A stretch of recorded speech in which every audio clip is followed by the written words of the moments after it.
Kilefson. I'm the founder and CEO of Ace Gamers and manager as well. Yeah, so Ace Gamers, everyone knows that.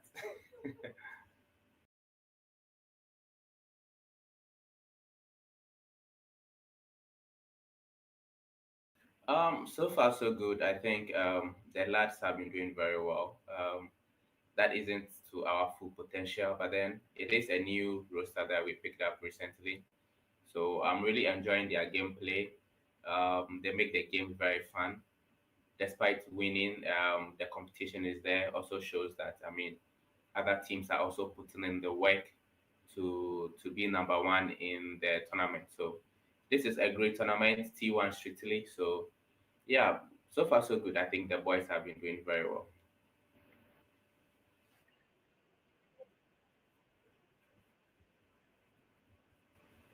Yeah. I think when we faced Aura, that was the first game, and Aura was trying to be stubborn, but then it is what it is. We're able to win them. Then fast forward to CR7. I mean, they are the number one team in Nigeria, playing a South African roster. Everyone knows who would be winning, but then S7 proved that yet again.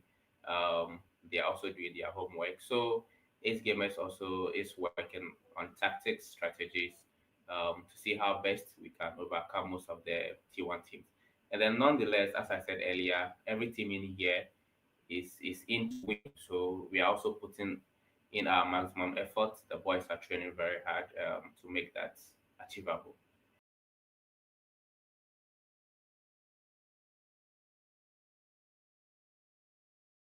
We are looking forward to facing Paradox, which will be one of the um, best tests in the game that in this tournament for us to play. So we are really looking forward to that gameplay. I know all the community, everyone is kind of waiting for that matchup to happen.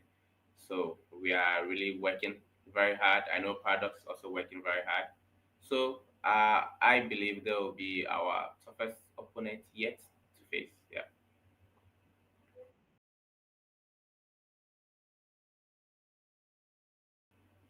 Well, pressure. I guess there should be pressure, but then it is a game we've played them quite some time before. The pressure that I would say would be on the team right now is to put out one of the best performers. And this is just the semifinals. The winner progresses to the grand final. The loser goes down to the lower bracket. So I believe that it is one of the testing phase for us to find out how good we are playing this. So these boys have played stage five, so we are looking to test the waters to see how good Ace Gamers also is. So it is a game that is open to all. Everyone wants to really know what is going to happen, and I believe that my boys are really going to cook in that game.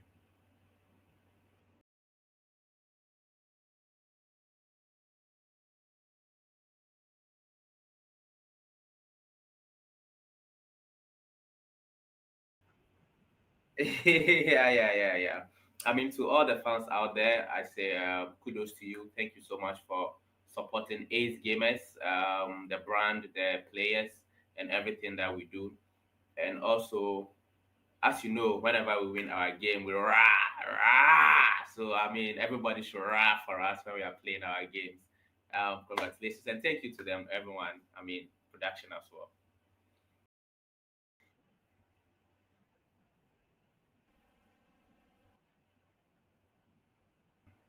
Personally, I am the business development manager for Mashhada. So we're looking to put out our tournament bracket creation platform out there. And we've been working so much in the Mortal Kombat and EAFC community. So this time around, me being a Call of Duty mobile person, I was like, let's try and engineer Call of Duty mobile into the platform. So me being a mobile gamer and loving it, I decided, okay, let's try and let the community also enjoy something whilst we put out our platform to the ecosystem for everyone to, enjoy what we've developed.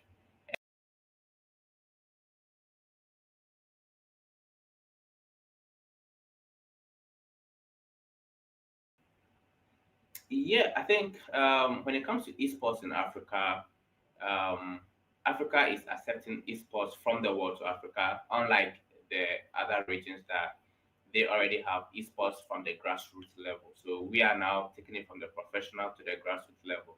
Personally, I'm very passionate about esports. I've done a couple of projects, esports related, educational technology related, gamifications. I give talks, seminars, and what have you. So we want to actually grow the scene, not just playing the game or letting the pro players enjoy whatever they are doing, but we want to also build up an educational system for people to understand what gaming is about, what esports is about, the careers that revolves around it.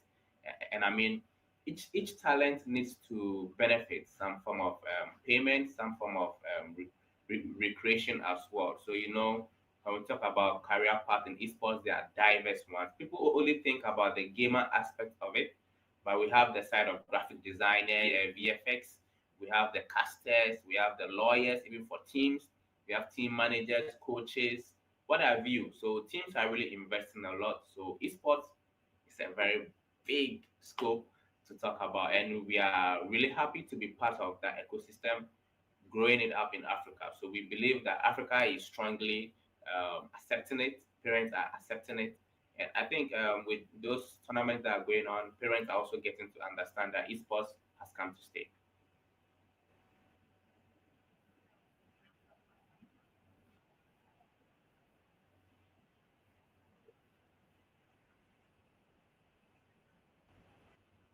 Yeah. Greatly. I mean, without the community, this event wouldn't be successful. Without the players, this event wouldn't be successful. So far, we've hosted four events, and each of them, the teams have pulled out. The support has been there. The streams have been very good. The testing of the, players creating their profiles, team creating their profiles. We are very happy with the community, and thank you so much for holding us down. I mean, we are new. Mashhada is new in the Call of Duty mobile side of things. Collaborating with AMC has been quite an easy way penetrating into the Call of Duty mobile scene, and we are very happy that certain is going on. Kudos to all of you holding it down. Even my wedding, especially Eternal Vows, was mind blowing. So thank you all that showed up, and thank you all that is still participating in this event.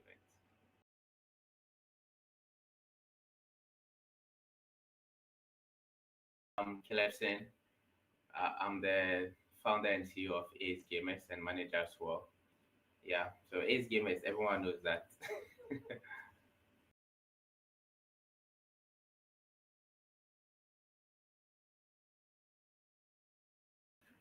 So far so good. I think the lads have been doing very well.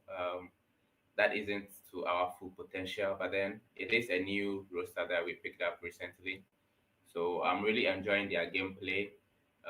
They make the game very fun.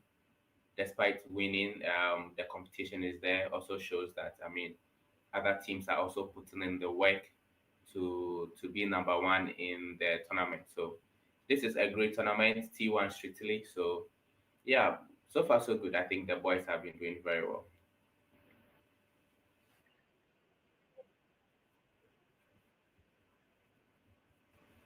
Yeah. I think when we faced Aura, that was the first game, and Aura was trying to be stubborn, but then it is what it is. We're able to win them. Then fast forward to CR7. I mean, they are the number one team in.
Welcome to the Predictions tab, where you can put your esports knowledge to the test.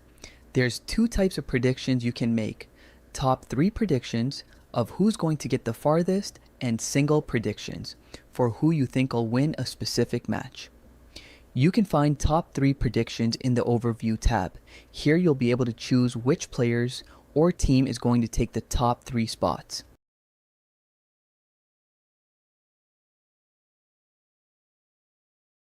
Single predictions can be found in the Matches tab, where you can select winners for specific rounds.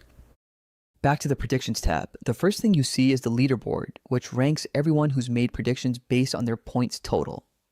On this board, you can track each user's performance, seeing their specific top 3 picks, the number of top 3 spots they got correct, and their overall PW, predictions played to 1 ratio. Your ranking is determined by the point system. Correctly predicting the winner of a single match earns you +1 point. Correctly choosing the top 3 in any order earns +5 points, and correctly choosing the top 3 in the exact order earns a massive +10 points.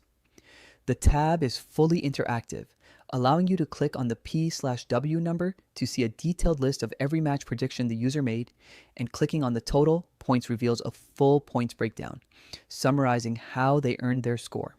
This tab is your home base for competition and score tracking, allowing you to track your rivals and polish.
Welcome to mashharder.com, the home of esports tournaments, matchups, and player stats all in one place.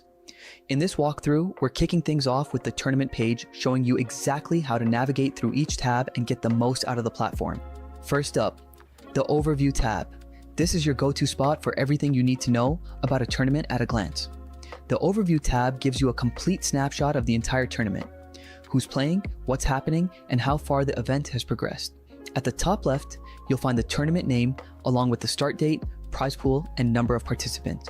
Right beside it, on the top right, you'll see the completion rate displayed as a percentage, showing how far the event has moved from the early rounds all the way to the finals.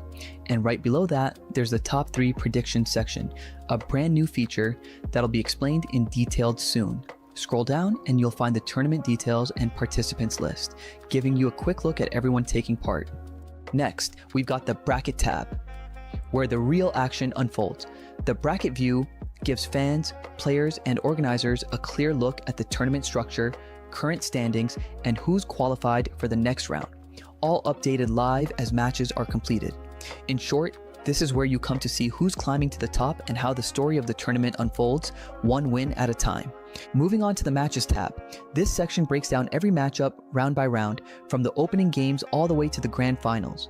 You can easily check who played who, the results, and who advanced to the next stage. Gameplay replays will also be made available here, so if you missed any matches, you can catch up and watch the highlights later. Everything updates automatically, so you're always seeing the latest results and scores. Finally, let's check out the Standings tab. This section ranks all participants based on their performance, showing their wins, losses, and total points earned throughout the tournament. Whether it's a solo competition or a team-based event, this tab gives you a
Welcome, welcome, one and all. This is the final day. I think the stream might be live. The stream is live. The stream is live. We're alive. We're alive. All right. Yes. Welcome. After days of battle, everyone, only 3 giants remain. Welcome to the final day. Happy to be here. The brackets have burned and turned. The arena has roared, and now the African giants stand at the edge of destiny. Yes, a bit exaggerated on my part, kind of dramatic there. In the losers bracket final, clash forged in fire.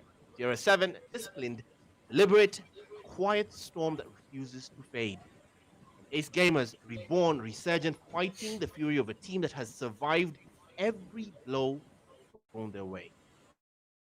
One of them will rise, one of them will break, and only one will earn the right, basically, to climb from the ashes into that grand final. Because these two are just waiting in the losers bracket final. Yes, that's where Ace was sent yesterday. 0-7, waiting for that rematch, that vengeance, that chance to prove themselves. Waiting at the summit, untouched, unbroken, unshaken, stands Paradox, the juggernaut. Yes, that final boss. The team that rewrote the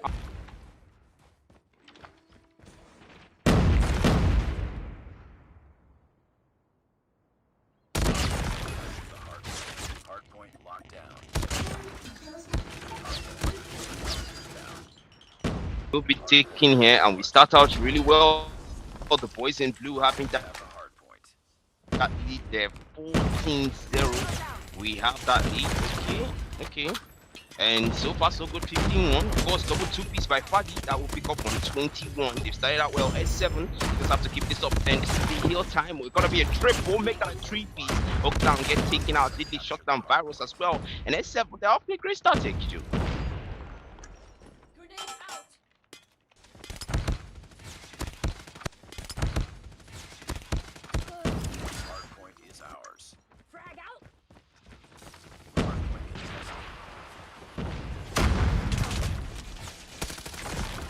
That B2, you can see them still maintaining that lead, still making sure that they are in front. Oh, life to the 3-piece on the Sparrow, and they're just getting more Ace Gamers, not willing to be a slouch in this game, willing to make sure they close in that gap. With 0-7 now almost at the 50-point mark. Every time now taking back by Ace Gamers, but can't close that lead for them. 22-45, it's going 24-45. Ace Gamers are trying to get back up, and that's exactly what you want to do when you're playing catch up like this.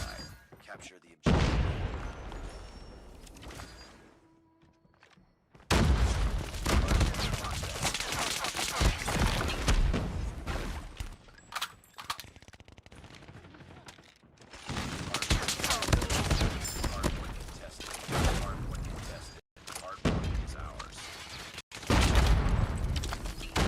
Yep, that's gonna be 33 now. 20 points score difference. Far different from what we saw earlier when the game started there, but then did he find one another found there? You can tell Ace Gamers, man, they are trying to get chopped. They don't want to let CR7 go too far ahead. Virus now with the 2-piece. Diddley as well with the Sparrow, finds Virus. That's what we want. Take it down. That's 2. Take it down for the man. Diddley with the 2-piece. That's going to be Body taken down as well. 34-57, 0-7 now past the 50-point mark. Now finds the 2-piece as well. 39-57. Ace Gamers now taking that scrap time. Not willing to relay. Not willing to make sure that they take and go home with everything in this hard point. Now find half. That's number 1 taken down. 0-7 still in that 3-1. Good job of holding it so far.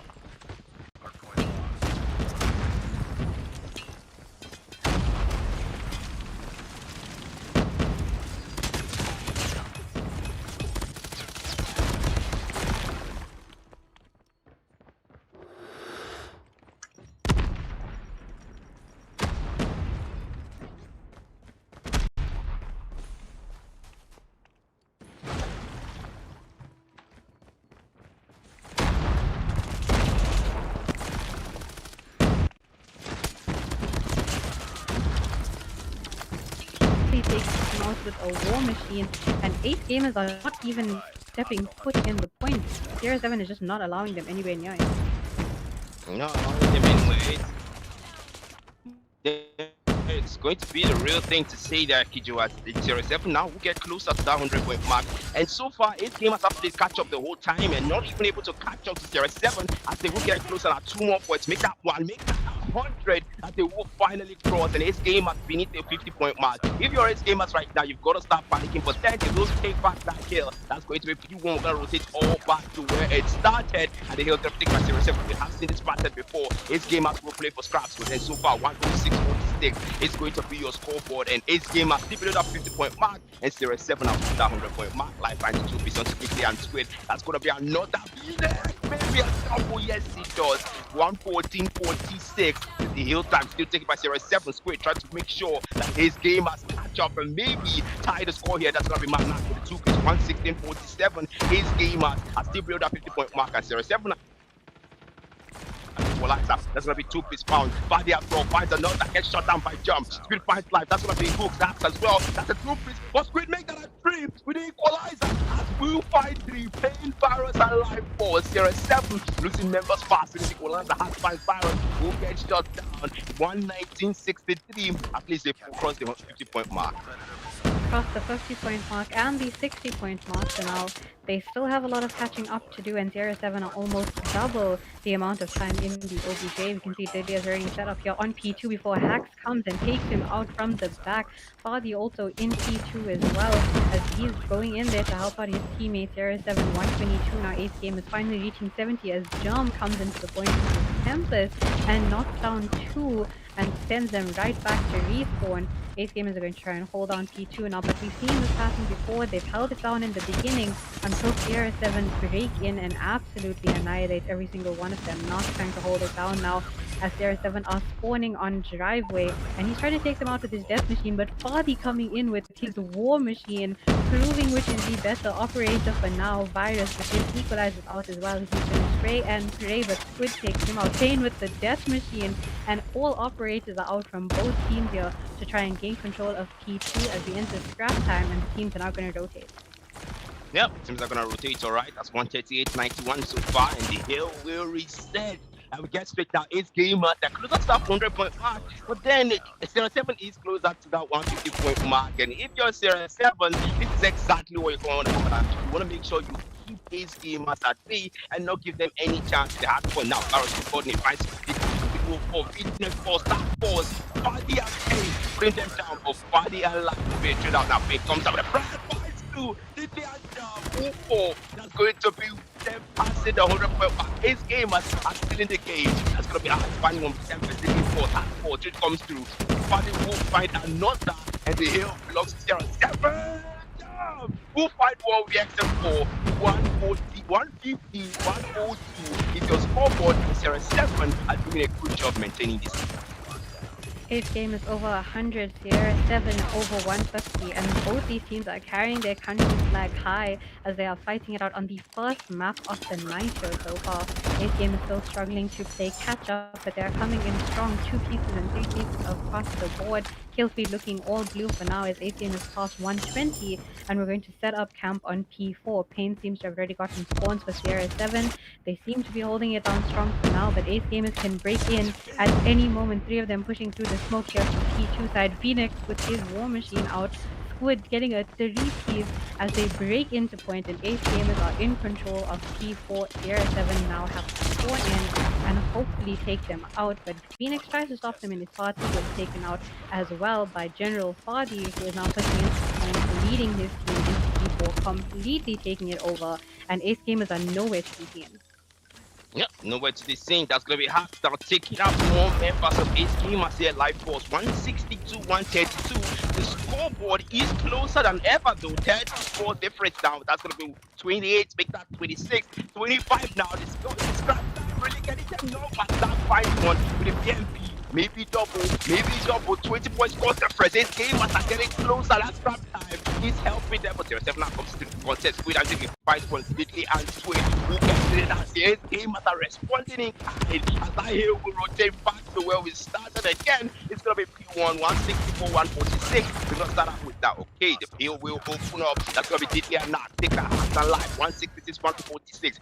20 point score difference here. And in this game, as they're close, they know they can smell it, they can smell that time. And maybe an overtaking at 166, 150, 16 more left. Now, 4-5-1 with the court date. His game is getting more numbers. There are several men going down. The hill is contested by 14, 16 score difference. Closer than ever. If any time his game has to take it, it's going to be by this hill. Now, take it back. Fighting will find this here. Phoenix Force. Now, move forward. Pin out fighting force. His game are responding. But there is several no stop either. We can't let you take. But we've worked so hard to maintain up until this point. But they are not fighting for Naku by the mouth as well. Naku 4, 153, 174. Life finds the two. His barrels finds another machine from Fade. Comes out to clear everyone in his way. And he flips screen upon them. 180, 153. They try to get close. But 07 already know this AC4.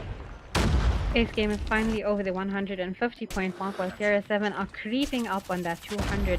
It is right in front of their hands. They just have to reach out and take it. Diddley again holding down P2 over here, doing well to make rotations with his team and taking out a 2, make that a 3-piece as well. Was that a 5-piece remove with the Sparrow in hand?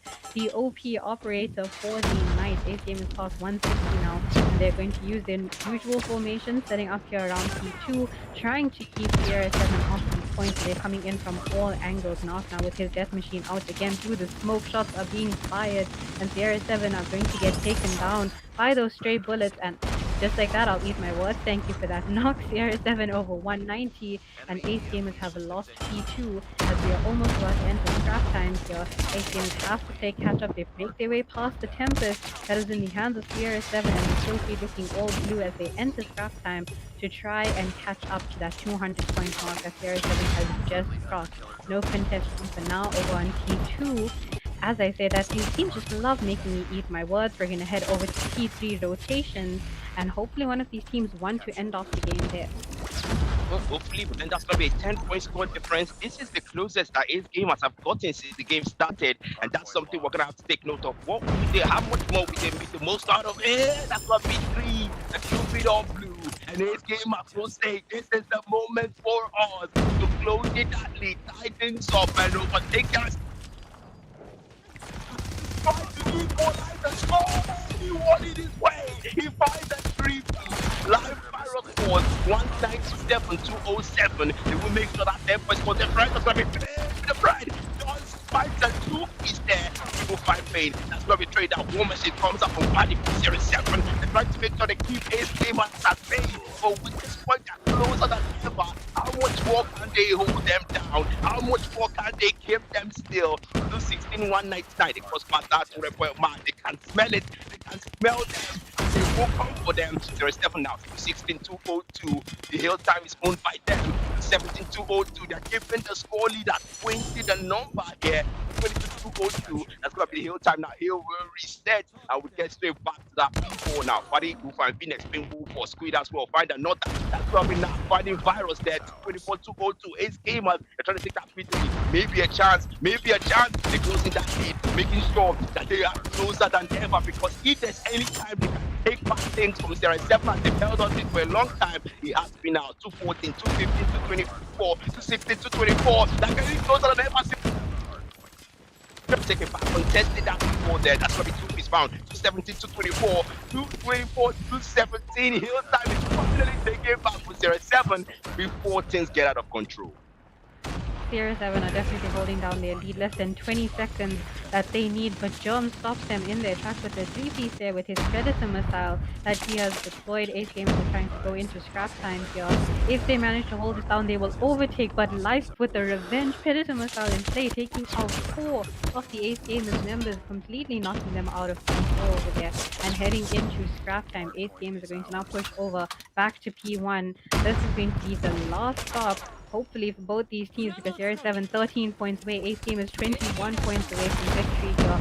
Score is tight. They are neck and neck. They are at each other's throats here. And this is going to be the money kill for this first map of the night. Phoenix with his war machine manages to find two. Hopefully didn't kill himself over there as we head over back to P1. Point is contested. And both these teams now 234 for 237. They want complete control over P1. CR7 reaching 240. Virus coming, jumping into point with his equalizers. 5 more seconds left for CR7, and Ace Gamers are nowhere to be seen near the point. Smoke is out, vision is blood, and CR7 have contested the point once again, trying to keep Ace Gamers out. They need 1 more second on the clock to bag the win. CR7 have won the first hardpoint of the night. That was completely. Yeah, completely entertaining is gonna be the word there to use. But then, man, I gotta give it out to Ace Gamers. They really tried. They really tried, but it just wasn't in their favor. I mean, they got close. They got closer than it, but we saw it at some point. We saw a 10 points difference. At some point, we saw a 20 point difference. We saw a 30 point difference. Hell, we even saw a 50 point difference here.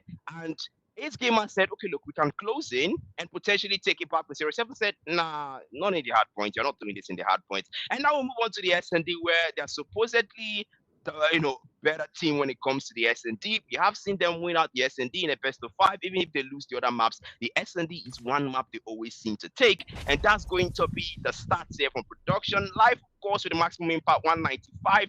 Fadi finding the maximum. Oh, actually, no. Life will beat him to that as well. 58 bomb, 195 impact. On the other side, we can see Jam here, 57 bomb, Squid as well. You can tell these men were doing the hard carry for that team.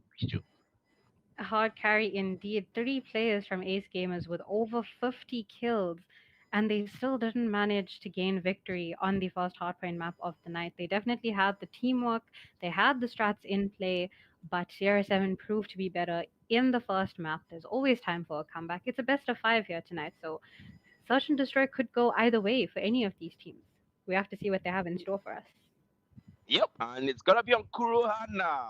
Finally, I actually love that map. I love that map so much. The map is it has great views. You've got neon lights. You've got the billboards, electronic billboards. You've got the paveways, man. It's everything your casual cyberpunk lover gets to appreciate in Codm here. Then yeah, that's gonna be an impressive gameplay from CR7. But I want to come on and see the rest. I mean, Ace Gamers did put up a fight. They didn't exactly just let CR7 just take the whole thing lying down. They got close. I think the closest score difference I saw, if I can correct my math is right, I think it was like a 8 score difference. And I think that was when we were rotating back once again from that P3 back to that P4. And you saw how they really made the most of it and they tried their best to get closer than ever. But then operator skills from 07 came out and it was just like, hell yeah, let's do this. Let's cause chaos. Let's wreak havoc and make sure Sarah 7 Ace Gamers stay below us because once they take that lead, it's not going to be funny for us anymore. It might be difficult to even overtake or take things back, especially when we're this close to the target point. Close to the target point indeed. And both these teams have such heavy titles that they're trying to carry with them through to the grand finals. We have Ace Gamers, which is quote unquote the best team in South Africa at this point, and Sierra 7, the best team from Nigeria. So both teams carrying their country's flag high, fighting it out to go up against Paradox in the grand finals. So both these teams have a name to make for themselves, but I think Sierra 7 are coming in with a little bit of vengeance because Ace Gamers is the team that knocked them to the lower bracket. So they definitely are looking to make a comeback and maybe show Ace what they were made of. Yeah, maybe show us what they were made of because honestly, I'm a fan of that. I'm a big fan of won out the game and exerted their revenge and Derby, but then Sarah 7, they're on the right path. They're on the right path. That's what I want to come and say, Kijo. They're on the right path by winning out that hard points. Now they have one more cushion, and Ace Gamers are going to have to push out that map 4 if they want any hope in taking back the game. But so far, so good. Ace Gamers actually did well. I can't fault them. And look at the brackets here. We can say, oh, okay, we get straight to Kuroha now before we can look at the bracket. That's going to be things being snappy, and I like that. I like that. Not exactly what you see coming most times in AFC, but then Kijo, it is what it is, right? We got to start out the S&D on Kurohana early. Hopefully they started off early and they haven't spread any ancestral wine on the map because there are way too many lights here, and we don't want any of it short circuiting and disadvantaging the teams that are going to be playing. But yeah, funny enough, I really hope that the teams make good use of this map because I mean, hey, in South Africa we have load shedding so often it's almost on streets at this point. That's how dark this map is. And as I say that, we're getting straight into the SSE. Ace Game is going to be attacking 0-7 on defending, and we're heading into round one. Yep, round one. That's gonna be numbers picked out here too. Jesus Christ, what the hell? 8 gamers. I know you guys lost the hard points now. Calm down. Now one member left. That's gonna be a three-piece by General freaking Faddy as he will find one. And so far, that's two left for Ace Gamers. They 1v2 now. If anyone can watch it, it's gotta be him. Faddy now moving close to that from side, but he's gonna check his corner. Sees the man for missing the touch ball. General Faddy, how did you miss that? As he will throw that SND round one to Ace Gamers. That was I blinked and we went from a 5v5 to a 2v1. That was absolutely insane for a first round. Ace Gamers are coming back, showing us what they're made of, and starting off the SND strong. They are still the ones planting here, and as you can see from the mini-map, they're a bit scattered. We're pushing through mid and for A long side, and hopefully they don't meet any of the deadly snipers that are waiting there. Knock being the first to drop General Party very early off into the round. We have him carrying the bomb as well, and we are still going for that deep push. We're pushing right into Sierra 7 spawn at this point, where Virus is going to take down Phoenix, dropping one member from Ace Gamers here. 4v4 now as the bomb has been planted on A side. Ace Gamers just going to have to hold it down, and Sierra 7 have to break in, take them out, and defuse. Yep, take them out of defuse. Speaking of taking it out, Diffie gets taken out. And Life now tries to find one there with the Thundra. Can he jump to the forward? Barros will find him. Barros gets traded out. Trade comes through. Nak will pick up the kill there. That's now a 3v1. His game looks like this run might not be their favor. I spoke too soon. And that's going to be a two-piece found by Squid. But so far, 0-7 will be able to get in that defuse and take the round from Ace Gamers to tie things up 1-1. Round 3. Here we go, Kijo. We're going to see another close game, another neck and neck situation. You take one round, I take one round, but I expect nothing less from these two amazing teams. Heading into round 3 now, Ace Gamers are still planting. Third round, Diddley the one carrying the bomb. So it seems like everyone's having their turn, but Hack dropping Squid early off into the game as he's protecting down B-side. V-Nex taking him down with a drop shot snipe.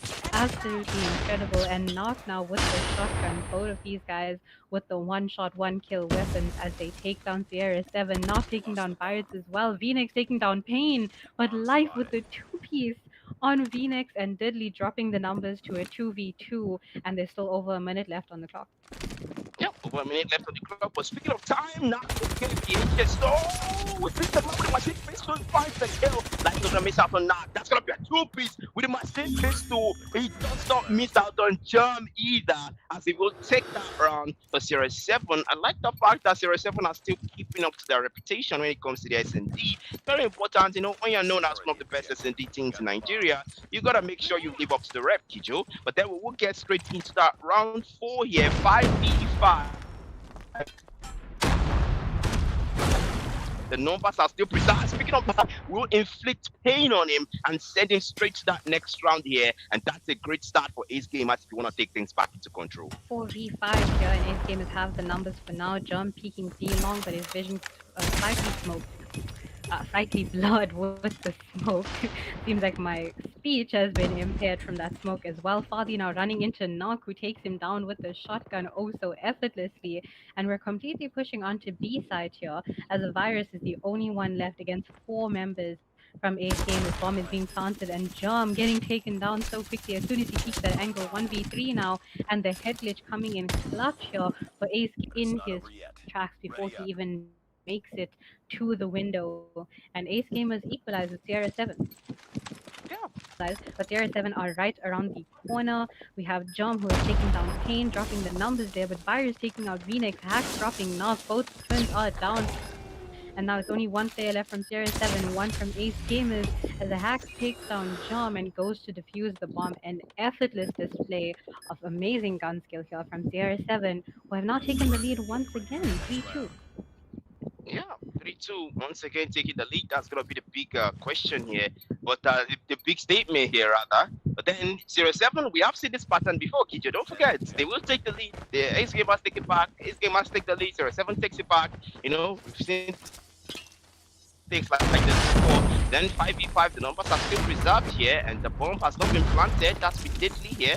And Ace Gamers, maybe taking things slow. That's okay. That's okay. As long as you take the round, that's what matters. The bomb has not been planted. The bomb has been picked up though. So that's a start at least. I mean, the B side, we see two players of 0-7 around the B side and the A side, one player there. And so far, that's not been touched upon. Life finds one with the Tundra. That's jump falling. Can he send to the next round here? 5v4. 0-7 off to a great start.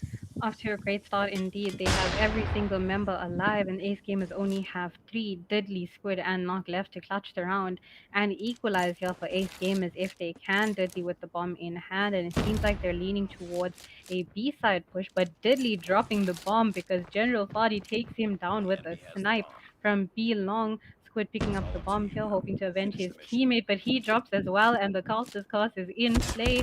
Not the only one left alive. He takes down Fardy and Virus, but Life takes his life out of his hands. 4-2 here. CR7 are back in the lead with a 2 round. I like that wordplay actually. Life take his life out. Destroy the objective. I go and see. That was pretty creative. But then 5v5 numbers are tied here. You see they are starting things out a bit slow. Maybe not. The B-side bomb, nades and smoke bombs will go through. And that's gonna be gunfight starting up. No numbers. Bouncing of numbers. But they're dashing down with a 3v with a Contra. Now it is to support it now. And there's gonna be one member left and 8 gamers. Jesus Christ. What is this? We've seen this before. Doesn't point. Jam will find the kill, not missing out on Hacks as they will take that round for themselves. And 0-7 are still in the lead, so 1 round cushion. Absolutely, and Ace Gamers are hoping for that comeback. Domination was not going to let that happen and let CR7 take that round. They had the lead, they took advantage of it, and they are looking to equalize and overtake. They're already 1 map down, as we can see on the top. They do not want to make that 2, but Hacks is definitely standing in their way, the biggest obstacle on 9 kills already here as we entered into round 8. Not coming in now with his shotgun, but Jam, the main carrier for Ace Game, is getting taken down. Nas dropping as well. Fabi and Life dropping to Squid, and Phoenix and Squid himself dropping to Pain. Phoenix is now stuck in a 1v2 against Pain and Hacks. They're making use of the head glitches. They're holding their angles, holding their corners, and he is stuck in a bit of a sticky situation here. I don't think Sierra 7 have the bomb, as they've planted it on B side already. My apologies. And Phoenix has to go in, push, and take both of them out, defuse the bomb. Less than 10 seconds now on the clock. This is a very tricky situation for you. Man, Jesus, Phoenix 4-4, and that's gonna be the last man standing for Ace Gamers as they will transfer 2-round cushion to Sierra 7. Man, I mean, I knew you tried to slide and all, but then that was a real good anticipation from that side of Sierra 7. And we move on to the next round, round 9. We'll get straight into 5v5. Numbers are tied, and the bomb now is on the side of Sierra 7, the plan, and now 1-5 will start out here. We can see Sierra 7 gravitating towards that A bomb, but then 2 players of Ace Gamers will be waiting for them there. That's Life getting taken down. His life stripped away from him and getting sent to the next round. But then the next round will be match point for Sierra 7, so they gotta keep that in mind. This game we don't have all night for this. For you to do this, you gotta take things back or just go for that map 5. Go for certain things out there. Because right now Sierra 7 are on fire. It's a 4v5 now. Ace Gamers have that numbers advantage there. Hopefully enough. Then B-Next will find Fadi. That's one member taking down. 5v3 now. Just the assassination of each player, and maybe, just maybe, we can take the S&D if we keep this up. hopefully, if you are on the side of Sierra 7, you want to take this S&D home early and gain the second map of the night, but the numbers are not looking too good for them here. 3v5, we have Virus, Pain, and Hacks, the last three standing against the entire 5 stack of Ace Gamers. They're playing it passive, but not coming in strong, taking out Pain, Virus avenging his teammate Hacks, and Virus drops to Squid and Diddy respectfully. They've been holding down that bomb site. They were just waiting for CR7 to come and intrude and walk past them to absolutely wipe them off before they even had a chance to plant. We're heading into round 10 now. CR7 are still attacking. Ace Gamers are defending. And this might be the point where we see a comeback for Ace Gamers. They seem to be holding their angles quite properly and sneakily. But that is what you need to do on a map like Kurahana. Hold your angles, play like a rat. Not getting the memo though, pushing straight in with his shotgun before he gets taken down. Body dropping as well. Diddley and Squid already out for the count. And it seems like VNX, again, the last man standing. They have to stop doing this to him. The dude has a sniper and a machine pistol, and he has to go up against 4 players from Sierra 7. This is a tricky situation. Bomb has been planted once again. The pressure is on. What do we think is going to happen here? Yeah, this is one person being outnumbered here, Kijo. And you can see now he sees the man. Then, okay, not willing to take that shot. He misses the shot. And that's going to be 4v1 now. The number still preserved thanks to Phoenix missing that shot. But so far, the man's trying to go for that whole bank. The big question is, can he? No, he can't. As there are 7 who take themselves to match point and take that round for themselves. I've been 2 rounds pushing. Match point for the S&D. They have taken the hard point. Mind you, if you're just joining us, 07 did take the hard point, and now it looks like they might be en route to take the S&D. I mean, it's no surprise, right? This is one team that is pretty known for their S&D performance, and Ace Gamers, well, they haven't tonight has just been their night. If you predicted Ace Gamers on the Marshall website, this is the map of this is the shot, and we get straight to round 11, and these players are not willing to chill. Then we get straight to now. Machine Priest, now weapon of choice, gonna see the man take the man out. Now with the HSO, we'll find Buddy now calls for a straight team out. It sends it to the next round if there is one for Ace Gamers. Now one will be planted by 07. You can tell the objective has to work in their favor as well. Squid sees the man with the Odin wins it. Gets him a double as Squid will fight you for Ace Gamers. Now one, oh my goodness, that's a triple that he will get Mike Tyson style to secure it for Ace Gamers as they will go for that defuse and make sure the round is in their favor. Absolutely, we can see Squid with the amazing 3-piece there in that last round as he closed things off with the Durox tactic of bringing out the boxing gloves. And Ace Gamers are now 1 round behind Sierra 7, who are on match point. So I guess what Black predicted, we might be seeing an overtime here if Ace Gamers can keep up that strategy. Heading into round 12 now, and Sierra 7 are still attacking. Ace Gamers are defending. It seems to be working out in their favor, but hopefully we did not jinx it for either of these teams. Knock again with the HSO in hand. It seems to be working out well for him and his team here. And it doesn't seem like we have an immediate push, but Germ and Phoenix both taking down Life and Pain. Phoenix with a 2-piece now as he takes down Virus as well. That drops Sierra 7 to 2 players, and Ace Game is still running a 5-stack. Diddley with a 2-piece himself, completely wiping out Farley and Hacks and sealing the 6th round, sending us into overtime. And the overtime has begun. Yeah, the loop starts. If you, I don't know if you play Mobile Legends, guys, but then if you cast it on ult, you say the loop starts. So basically, what that means is you're gonna keep getting overtime, overtime. Maybe 2 to 3 times should set 07, somewhere. Let's go find one that's gonna be numbers. Take it out. The fact 07 lose that out to will lose more members than Ace Gamers. Ace Gamers go for that plan. No time to waste. As Squid will get it in. General freaking Faddy, last man standing. It's a 1v3 now. If anyone can clutch it, it's gotta be him. Phoenix will be closer than ever to anyone there. Faddy will fall, jump with a back shot as they will to lose that round to Ace Gamers. And now they're at match point. Match point indeed, and Ace Game is finally taking a lead that Sierra 7 initially had on them, showing them that they're not going to go down as easy, but that does not mean that Sierra 7 is down for the count. We see a full B defense push on their side here, and Ace Gamers are have to defend as well. Two of them have dropped. Jump, Knock, Diddley all dropped. Squid and Phoenix, the only two alive here. As CR7 wastes no time. They're planting the bomb on B site, and now Squid and Phoenix have to take out four of them. They're stuck in a 2v4, bit of a tricky situation, but if they plan it out perfectly, they can win this round, win this map, push the map 4 that they need. Squid trying to aim here on Belong, Body taking out Phoenix, and now Squid in a 1v4, make that a 1v3 as he takes out Virus, but Pain stopping him in his tracks, and we're back in overtime.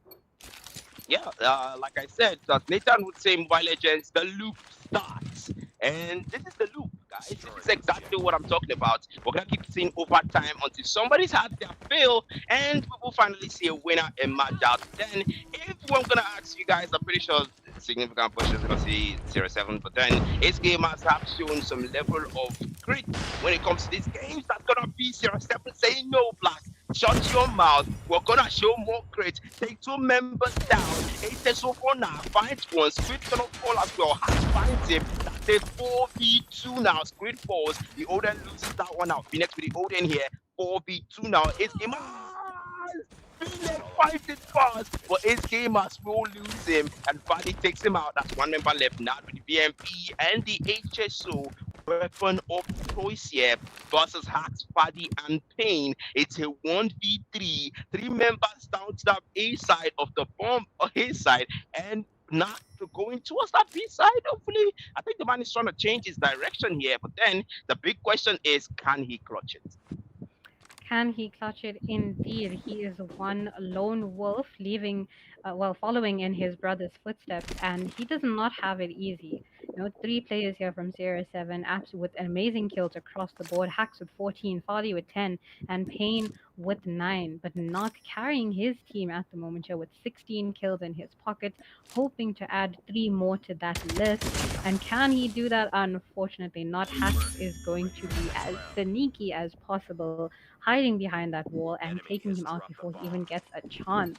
We're entering into round 16 here, if my math is correct, and Sierra 7 are now at match point. Yep. Now, match point, that's going to be the big question. But then we have seen games like this. We have seen the games like this, Kankiju. We have seen overtime many times. And this might be the third overtime we might get to see here. But then the HSO keeps missing, and that's going to be Knock. Yes, still struggling with that weapon there. But then, like we'll say, let me show you how I do it, bro. And fight one Squid for 4. Daily Force as well. His gamers have lost 4 members. It's a 4v1. Nice shot there. Bomb has been planted.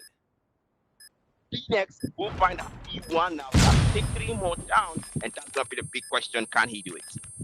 Can he do it? Indeed, he is stuck as the lone wolf here. While Sierra 7 on match point, bomb is planted on B side here, and they are watching all their angles. Phoenix breaks into the window and takes down Virus, completely stopping him from the takedown.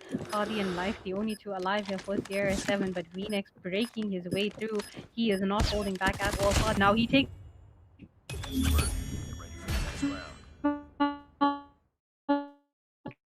the machine pistol and Yep, any hope indeed, any hope that his game has had, and that's gonna be them securing the win for the SI. I mean, to be fair, I think we both saw this coming, right? We both saw this coming. We both saw that they were going to take it. And personally, if you had asked me when the game started, Black, who do you think is gonna take it? Who do you think, S7 or Ace Gamers? And I'm like, okay, yeah, Ace Gamers gonna put up a fight. I've gone for Ace Gamers for the hard points. But S7 showed more grit. They showed tenacity. They showed that they can hold on to that lead, and they did. And now we see the SND where they try to push it into overtime down. The classic and your favorite mode, Kijo, where everything is gonna be settled here. If you're Ace game as well, you wanna push at that map 5, you wanna get to standoff and start the search and destroy on standoff. But if you're 0-7, you wanna end things on control. There is no time to go to that map 5 and settle the score with Ace Gamers here. But then that's gonna depend on the game when it starts. It's fuck you. Absolutely entertaining, absolutely incredible. And the gameplay here, look at how evenly matched these teams are. We had Knock and Squid from the side of Ace Gamers, both with 16 kills, and yet they still didn't manage to gain victory. John with 12 kills in his pocket, Vnex with 11, and Diddley the only player here not in double digits, but definitely a balanced gameplay from the side of Ace Gamers.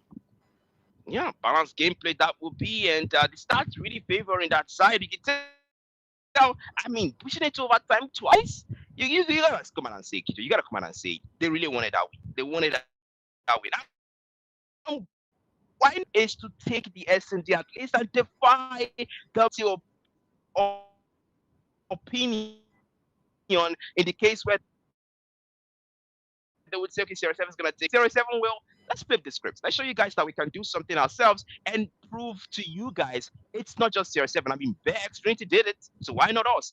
But Ace Gamers will not be the ones to do it, as CR7 will be the ones to prove time and time again. This time that we can still defy the odds when it comes to the SND. Ace Gamers might scare you guys, might come close, might shake you guys because of a prediction on that Mashada website, but we will still take things and we move straight to control on raid. It's gonna be Series 7 to settle things out, maybe. Fingers crossed. Now with the two piece there, that's gonna be Ace Gamers picking up numbers here. Series 7 things out, but Ace Gamers have that life count advantage, kill, squid, and jump, keeping that kill with blue as the life count will be in Ace Gamers advantage. Ace Gamers have the life advantage for now. We can see Jump coming out with his Type 63. He is not playing any games at this point in time. This is all serious. This could be the final map for Sierra 7 to completely take the win for tonight and head off to the grand finals. And Ace Gamers do not want to let that happen. They want to force that flipped map. They want to force the reverse sweep, and they are coming in strong, 25 for 18 now. And Sierra 7's life advantage is not looking good. Jump with another two-piece there with his Type 63 in hand before he gets taken out by life, 24 for 16. Sierra 7 are capturing, and they have one check on the B flag already. Squid coming in from behind gallery, holding that head glitch there as he takes out Virus on Kane, stopping Sierra 7 from capturing here, and they are heading into that second tick. Nog playing it close, he is on the point, he is cleaning up, and 22 for 8 as Sierra 7 are almost heading into no respawn for this round.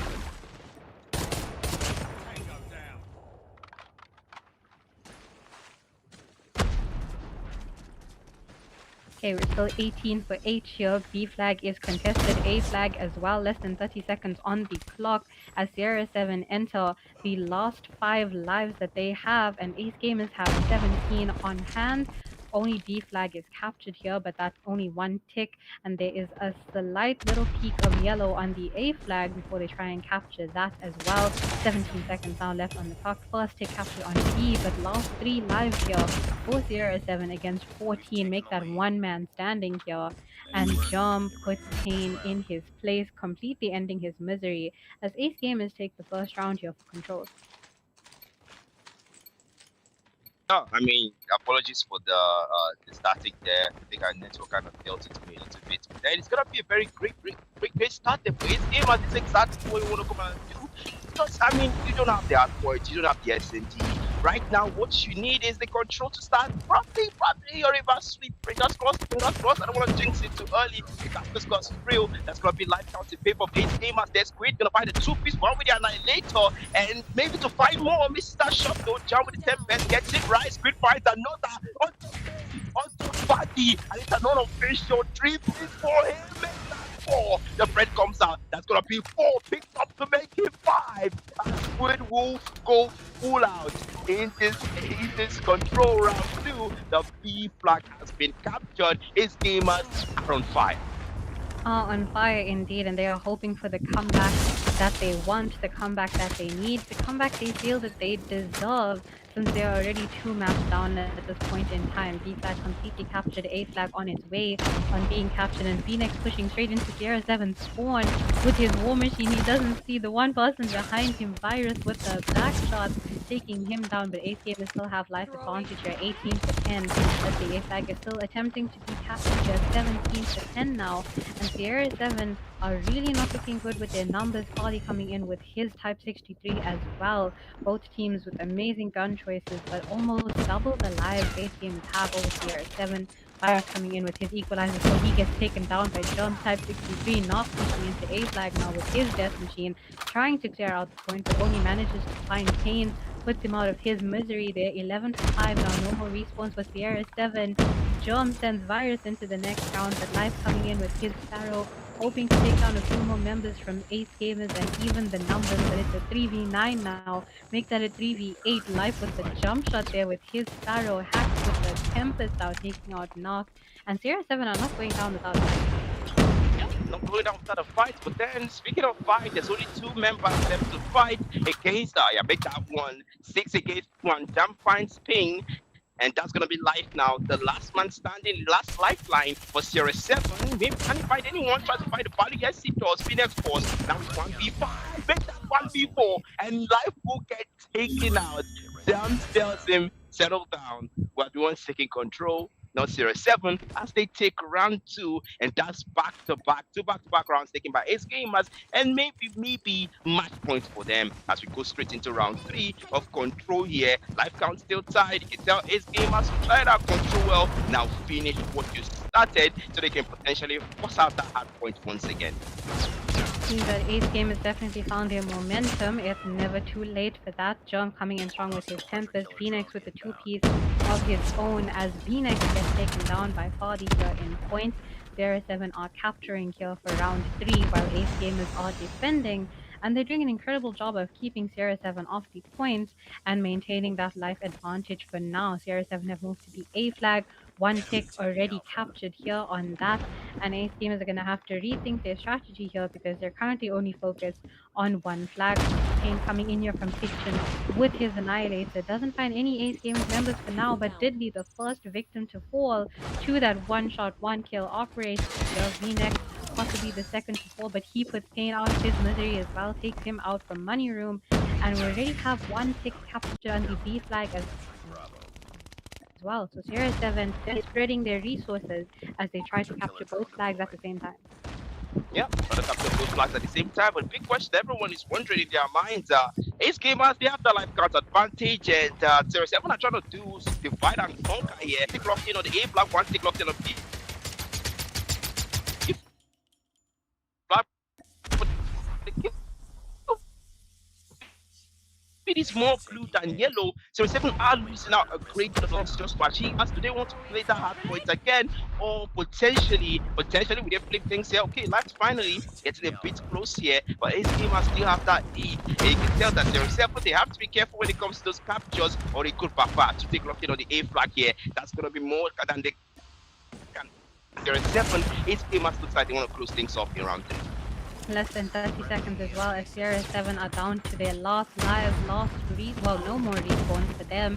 Ace Gamers with a huge life advantage here, lost 3 members of Sierra 7 against 12 from Ace Gamers, and it is clear that Ace Gamers did not come to play life with a 2-piece though, make that a 3-piece, taking his own life as well, and now the last 2 members from Sierra 7 make that 1 member from Sierra 7 who could not touch a 1v7, and Ace Gamers take the control. Am I smelling a comeback?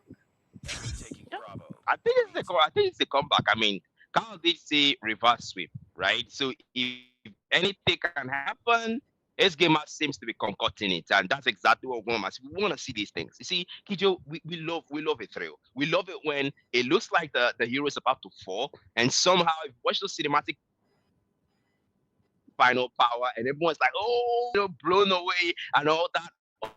Hopefully, not trying to jinx it here. Black Matter scores is real, guys. And Ace Gamers have started out well in control. 3-0 win, 3 back-to-back rounds. One, that's a very great start if you want to reverse sweep. If you want to take things back into control and still salvage what's left of the best of 5, control on raid, you've got to get in your favor. Now move on to hard points on Apocalypse. By the way, before we move on to that, I got to see the stats production. Please, if you can help us with that. We're going to see the stats here. Of course, we're going to see how these players did well because Ace Gamers, man, what was that performance, Kijo? An incredible, a sterling performance indeed. From losing the hardpoint and the SND, which were very close games, they made a 3-0 comeback in the control. I think Series 7 might have gotten a bit cocky there heading off into the third map. They thought, okay, well, 3-0 Ace Gamers, it's been easy so far, but Ace Gamers with a 3-0 in control. Now, before we go into these stats, we are forcing a map 4 here, which is going to be on Hardpoint Apocalypse. So definitely looking forward to that. We know this is a fan favorite when it comes to maps.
Alright, Okay, we're going guys. to... Sorry, Black, you can No, take it away.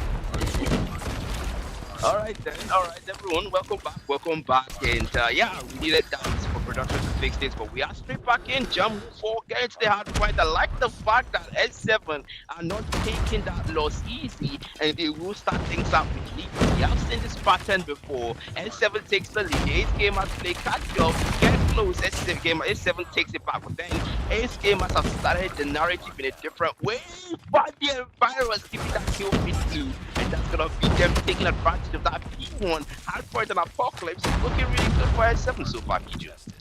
Starting off strong here, Sierra 7 have completely taken the lead, reaching 20 points before Ace Gamers have even had a chance to tickle on P1.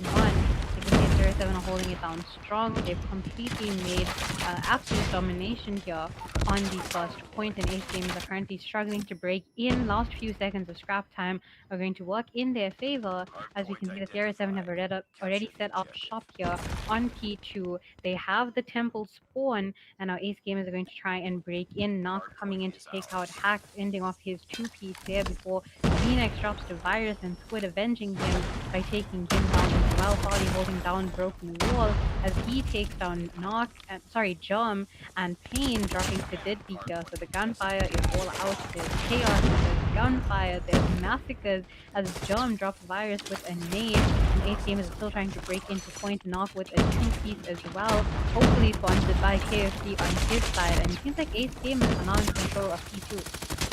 Yep, keeping it all yellow as this game was Phoenix and Germ getting a 2-piece each and saying, hey, yeah, you go bro, I'll take mine, take yours. And 40-25 is gonna be your scoreboard. Now it's Hacks gonna fight with the XM4, finds one, Squid and Phoenix. Phoenix comes up with that raw machine, finds the 2-piece onto Pain, and now it's a 55 for the man making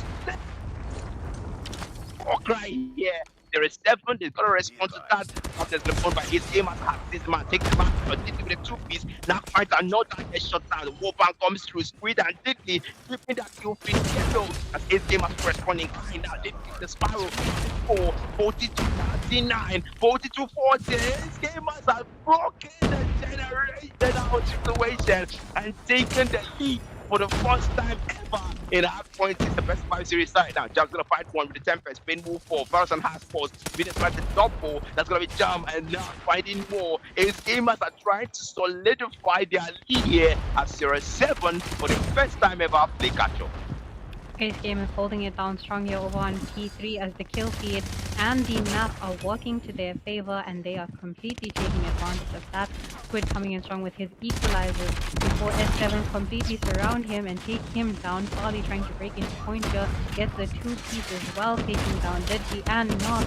And now Pain coming through with his death machine, wreaking havoc here over on P3 for those last few seconds of scrap time. But Ace Gamers still have the lead, and now 75 points for them as Sierra 7 reached that 50-point mark. And the game is close, but it is in Ace Gamers' favor. So now Predator Missile is out, only manages to find absolutely 0 here. So I'm not sure if that was the best use of that score streak. We saw life there with the Sparrow in hand before Jump takes him out. Good drop to that Sparrow, and now Ace Gamers are still in control over on P4, the last OBJ here before we rotate all the way back to P1. Knock coming in with his death machine, manages to find 2. Not sure what happened to Deadly there. The pressure got to him as he takes himself out, making it easy for Sierra 7 to take control of the kill feed here as Hardy comes through as well, taking out Deadly's Squid with his BMP of 4-piece from his side as Virus breaks into P4 now with a 3-piece himself, and Sierra 7 are on their way to make a comeback. Yeah, if you come back today, the scrap time's gonna be there. That's gonna be 1694. Scrap time's there's alright. 6294, 1694, 94, 594. That's a 2-piece picked up for the XM4. Hacks will get it in. Get it right. Scrap time's gonna be out soon. 7194. You can tell 0-7 really made the most of that scrap time. Now it's gonna lock out now. So next hill. Diddley and Knock with the 2-piece. Diddley 4. Speed finds 5. Speed comes through. And these gamers have that lead, but maybe not for long. The hill that's going by them. They get close to that 100-point mark. 0-7 and play catch up as his gamers don't cross that 100-point mark. Phoenix with a war machine wreaking havoc there as he walked 0-7 out of that hill. Wait now, finds one, so he's gonna get traded out by Hacks. There are going to be more numbers in the field for the yellow and blue as both teams will go neck to neck at the hard point. Ace game at this. These gamers are definitely maintaining their lead as they are just short of 120 and now they have passed the 120 point mark. Sierra 7 are trying to creep up on that 100 and they are falling behind. I guess that Apocalypse is really working out in 8 gamers' favor. Hardy now breaking into P1 before he sets up shop and point is contested in favor of Ace Gamers. It will end as they head into scrap time here. And once again, Sierra 7 are holding down P2 spawn. This does not work out too well for them. The last time the Ace Gamers broke in too easily. So hopefully they can change their strat at this very last second and stop them from breaking in. Squid trying his luck over here. But Hardy holding it down strong until VNex breaks through and takes him out. Hack now with his Tempest in hand. Jom with a Predator missile that didn't manage to find anyone here. Base game is just short of 150 and Zero 7 making up ground quick. Pain with the 3-piece there with his Death Machine in hand. Squid trying to break into point. Diddley backing him up as well. Hack holding things down here with his Tempest and he does not manage to find anyone so far. It's him fall out. He's dropped as well. Zero 7 creeping up on that 100. Base game is currently battling to break into P2. Yeah, such a good leader. That's the 150 point mark, 95, and that is a 55 lead. Ace gamers are back in town. Whatever's been holding them up for 0 points, I don't know, Kijo. But right now, they have let go of it. That weight drop, and there is of Ace gamers as they play that Ace the whole squid and that. Keeping that kill for the yellow. Scrap time's gonna be theirs. Barracks at Hack Force, 160.97. 3 seconds left that scrap time. 2 seconds, 1 second, and the hill reset. And make sure Ace gamers keep them in the lead. 166.97. You can tell that Series 7, if they want to take things and end things here, they've got to make that comeback. Hill's going to be that, of course, maybe to get the past that 100 point mark. Ace gamers take it back to get a 2-piece on the Tempest. Make that a 3 for Diddley, as they will say no. The Hill may be yours, but we can always take it back. It's Series 7 who denied them that 100 point mark. 179. Ace gamers are widening the gap.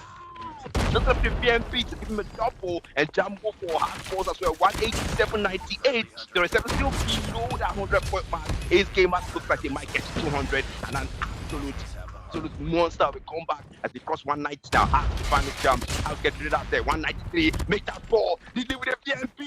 There's more numbers out there. They back close down the point mark. But Ace gamers, it looks like they want to get to 200 first. 197. 198. Maybe so.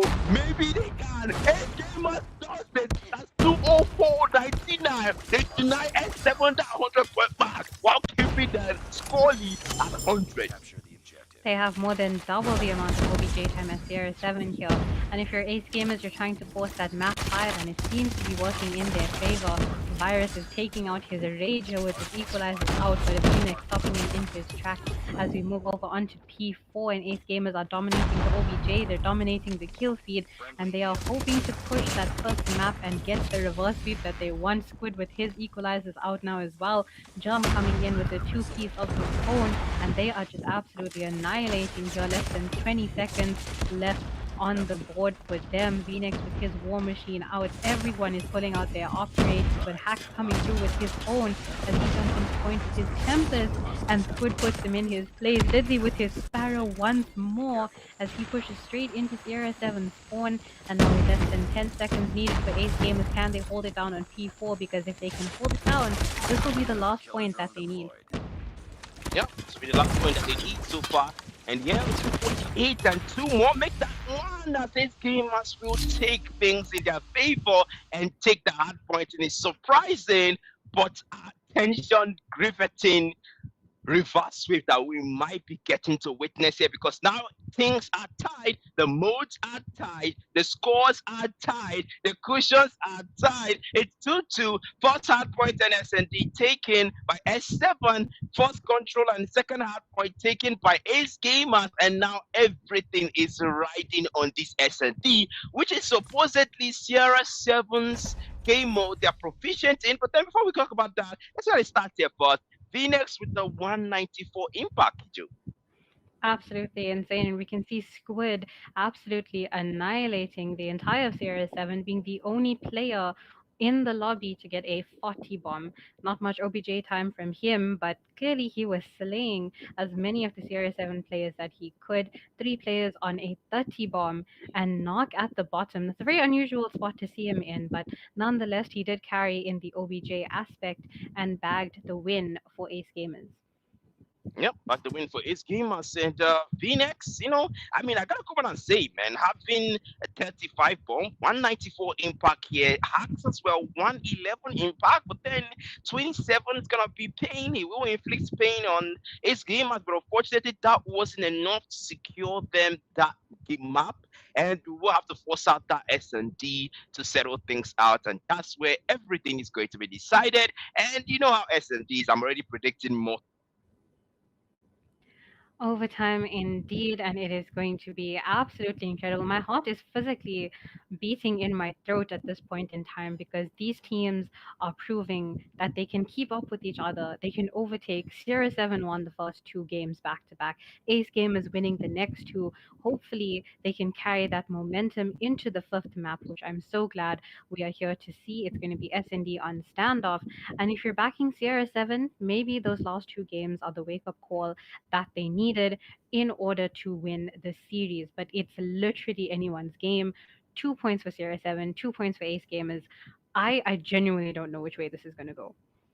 Nobody does, did you? I mean, how do you go from struggling in a hard point to dominating a hard point in the same best of 5 series? Who does that? Like, how do you explain that, right? And now people have voted on the Mashallah website. By the way, guys, if you haven't voted on the Mashallah website, really have to go to the stream link description there and just click on the website to take you straight up, make your vote, make your predictions on who's gonna turn out. By the way, I know nobody actually knows how this is gonna play because right now the way things are going, it's anybody's game. Ace Gamers could come out on top in a surprising reverse sweep that everybody would love to see. Or 07 might preserve things and say, look, you had your run, you had your chance, you took 2 game modes at least, and you did not go with a 3-0. We're going to have to celebrate you, but this one is so okay, guys. This is the African Giant Lower Bracket Finals, of course, sponsored by Masada and Ace Gamers, the ones playing right now, looking to do a reverse sweep and show us how it's done in the series, the Masada series, the African Mobile Championship. But man, I mean, predictions on the casters now. What do we think? What do we think? Who's more likely to take the S&D? I'm gonna go ahead and say Sierra 7. Well, oh my God, both these teams have the entire night. I've been eating my words. I'll back one team, and then the other team will say, "Shut up, Kijo. You don't know what you're saying. You clearly don't know what you're doing either." But I'm not gonna lie. I will have to go and back Ace Gamers here. The entire team is a South African roster, and I wouldn't be true to myself if I did not back them tonight. And I know they want to get revenge on Paradox as well if they make it to the grand finals. But in the same breath, Sierra 7 want to put Ace Gamers down. Ace Gamers knocked them to the lower bracket. They said, okay, you guys had your fun. Paradox sent you here. We're going to go get revenge on Paradox in the grand final. So either way, you know what? I'm so at a loss for words at the gameplay we've seen tonight. Yeah, who wouldn't be? Who wouldn't be? I mean, we did see Ace Gamers actually keep Sierra 7 below that 100-point mark for like what? Maybe like 3 minutes? Maybe 3 minutes. Because how do you go from 150 to like 200 and your opponent is stayed like at below 100 and you made sure you kept it that way? This is the same team that played catch up in the first hard point all throughout. They never caught up, and then they're giving a 100-score lead. How do you explain that? How do you come to predict for that kind of game? It's pretty impressive what Ace Gamers are doing here tonight, and really it shows that well, S07 might be on a revenge mission here. But it looks like the predator might be still be the prey if we want to go back and see Ace Gamers will take things tonight. But then 07, well, they started out well. Now the big question is finish what you started, finish the performance you shown us in the first hard point at the first S&D. Definitely we're gonna be seeing some overtimes, definitely back and forth, 3, 4, maybe 4, 5. I want to come and say maybe 5 overtimes because Ace Gamers definitely not gonna let everything they've built up to this point go away so easily. We've got players that are crazy and are gonna let things go. Fadi, General Fadi, Phoenix, these players are not willing to slouch, willing to let things slide. But man, I want to just come on and say this anybody's game still. It is still anybody's game, and not to go against what you said, but I really hope we don't see an overtime 5 times. I'm not going to lie. I don't know about the players, but just watching the gameplay alone has been so exhausting because you back one team, you back the other team, and you're just you're in this constant battle between these two giants here in the tournament. Best team in SA, best team in Nigeria, and only one of them can make it to the grand finals. So my heart is completely split at this point in time. Yeah, mine. I mean, they did make me eat my words in the first hard point. I did say 07 have a more chance, better chance of taking the hard point. But then they said, Black, you know what? Just relax, okay? Let's show you how it's done. And they did show me how it's done. I mean, for the first hard points, 07, the maximum lead they had was about 50. And that was it. It was just like this one time they had 50-point score lead. But then we did see Ace Gamers give 100 score lead in the second hard point. That is double the number. It's like saying, you can do this, but I can do it better. And now we're going to get straight into S&T on standoff to settle things out, guys. It's the final bout, the final round, the final game mode, and to settle things out in the best of 5 series. What is going to happen is what we're here to uncover and see. Stick with us as we get straight into round one of the final S&T for these two. We're going to start things off strong here as we enter round one of SND. Sierra 7 are going to be attacking. They are planting the bomb, and Ace Games are going to have to defend. Jom setting up shop here on top. Blue smoke is thrown on A bomb already, and Sierra 7 are trying to make their way through mid here, while Ace Gamers hold down their spawn, play it passive, and wait and see what Sierra 7 does. Life the first to drop here at the hands of VNex, not dropping to General Foddy as he drops to VNex, avenging his brother there quite swiftly. Didley taking down Virus, John dropping hacks, Kane coming through with a two-piece of his own, but he was the last player to fall there at the hands of Didley. And Ace Gamers once again starting off SND strong, but we saw how that went the last time. Yeah, we saw how that went last time. Definitely now we get straight to round two. This game as well, we start out well, and we have seen this pattern before. 07, maybe we might have lost the first round, maybe this round might be theirs, and then back-to-back starting. You know the gameplay from there. Paddy will fall. That's a great person to take out. For 07. Oh no, fly full four. Next round, that's no comes through for that. As he finds that note down, now four Spain trades him out real quick. That's 1v4 now, and Virus will find himself as the last man standing. 10-1 to the next round. That's a great start. You want to clutch this, but then 07 here will not last as they will through that second round again to Ace Gamers.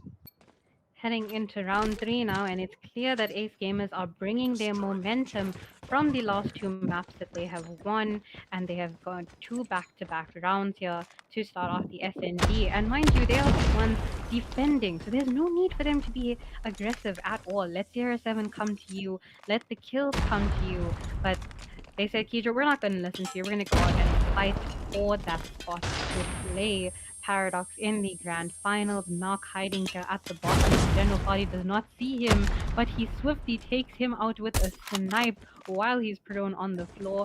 Germ still peeking kill over on mid side. VNex as well looking to avenge his teammates, and Squid trying to come through with the wall bangs, not connecting any shots here.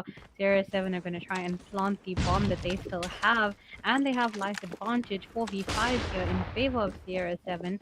Bomb has still not gone down, but there's still over 1 minute left in the clock, and you can see both these teams are playing it very respectfully. Bomb has been planted. Yeah, very respectfully, but then 07, I like the fact that they might be 2 rounds down. They still have the life advantage here. I mean, numbers advantage, rather. 5v4 now, make that 5v3, and it's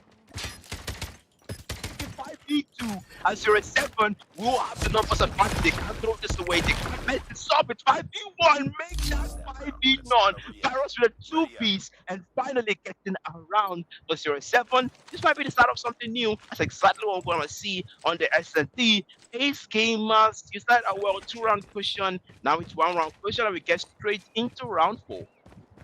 Round 4 indeed, and we can see that both these teams are doing an incredible job of keeping each other on their toes. It's definitely not one-sided, which is why some of us may still be in shock from the last game where Ace Gamers completely dominated that hard point. But Now, can they hold that momentum heading into this last map of the night? Numbers are still 5-5 before Naki gets possibly taken down there by Fadi with a wall bang, who drops him in cover. Diddley retreating back to his corner to back up his teammates, and the numbers are now a 4v4 as Germ takes out Life over on A bomb. Bomb still hasn't been planted here. Phoenix taking down Pain, but they peeking through the window. Diddy with a two-piece of his own, dropping Hex and Fadi. And now Virus, last man standing, with only the bomb to keep him company and 3 Ace Gamers players to take down. Yep, 3 Ace Gamers players. We have seen Virus, last one standing before. And now, can he make it work? Since the man takes that job, that's one down. Now 2 more to go. It's a 1v2 now. The bomb has not been planted, but the man will be close to that B side. Might go for that ninja plant. Maybe he should go for that plant though, because he wants that objective to work in his favor. That's gonna be 2v1. The big question is, can he clutch it now? 2 players will be close to him here, but then does it look like it's much? Does it look like much for him? Then we have to go for that plant. So far, the man's still alive. Yeah, goes that from A side and maybe going for that plant. Maybe. And 2 players will stay close to each other. You can tell they are keeping their, sticking with each other deeply. And, the plant is there. Of course, that's what we go and do. We're going for that plant and now waiting it out for them to come close to you. Squid will save to the Odin, takes him out, and we'll go for that defuse. And Ace Gamers will win it out in a 3-1 fashion. Round 5, Kujo. Here we go. Round 5, and I'm loving the violence that we just witnessed there from Deadly and Squid. The body shooting to end off the round. Absolutely, they came to conquer, and they are trying to put 0-7 in their place, but 0-7 are not taking this line down. They are fighting for their spot to make it to the grand finals, and they are still the ones planting here in round 5. Second last round for them to plant. We have yet another aggressive A push here to start things off with, but not before Pain is setting up shop here in top. Granny Fadi coming through as he drops the V-neck. Squid taking down Pain. Virus drops to Knock. And Knock dropping Tax as well. 2-piece there for the round. Life, the only one standing here in a 1v5. And they are actually going to torture him. They're going to corner him, force him out. And it seems like they've already cornered him here. Life did not manage to drop a single player. Clean sweep there as Jom ends his suffering. 4-1 in favor of Ace Gamers. Yep, 3 back-to-back rounds, and that's it. That's it, guys. It's a full-on reverse sweep. Everything we've maybe built up to this point to see, and to see someone they're really talking about that body shooting that happened there. Yeah. You can tell that Ace Gamers. Oh my goodness, who can take it out? And Fadi Force, that's a great person to take out. You want to start things off against a 0-7 in an S&D. General freaking Fadi is gone. Phoenix is gone. It's a 4v4. 0-7 responding kind. Take one out, and now they might be going for an early plant here. Virus now tasked with planting that bomb as well. Squid with the old and slides down his hack, but misses the shot there. With the old Life 4 Jump takes him out. It's 4v3 now as Life will leave them and say, well, bros, I did try for you this round. Maybe next round we will take it, but 0-7, they have the numbers disadvantage. They definitely do have that disadvantage. Not a big one, but Ace Gamers are going to use that to their full potential. Hacks trying to make use of his hacks there, but the wall bangs are not coming through. We have Virus still carrying the bomb here for 0-7 in their final attacking round for the night. Nox trying to make use of his head glitch because the other weapon that he has there is an HSO, and you do not want to be pushing and risking it while 0-7 are planting. He's going to hold down that A bomb site there, and Ace Gamers are quite spread out. They've got both the bomb sites covered, so it's going to be an interesting tactic here to see how 0-7 push out. They're going to corner Knock over here on A bomb. He takes down Kane, doesn't manage to get a second attack, puts him down. Diddley dropping an axe, and Virus avenging him. Now Virus stuck in a 1v2. Only Squid and Jom stand in his way of getting that second round for 0-7. It's definitely not going to be an easy task here. Less than 20 seconds left on the clock, but he still has the bomb in hand. Yep, he still has the bomb in hand here. But then, so far, so good. It's a 2v1, and Ace Gamers, well, you want to take this round and settle things out, and that's going to be them taking the round. Virus Virus falls. And we have seen Virus, last man standing many times. I think this is the third time now. Virus is the last man standing and not able to clutch it. It's gonna be 5-1, and I hope to see more over times. But again, Ace Gamers might be making me eat my words here because 07 only one round taking their favor, and now two more rounds. Ace Gamers will take the best of 5 series in a full-on reverse sweep. Life takes out now.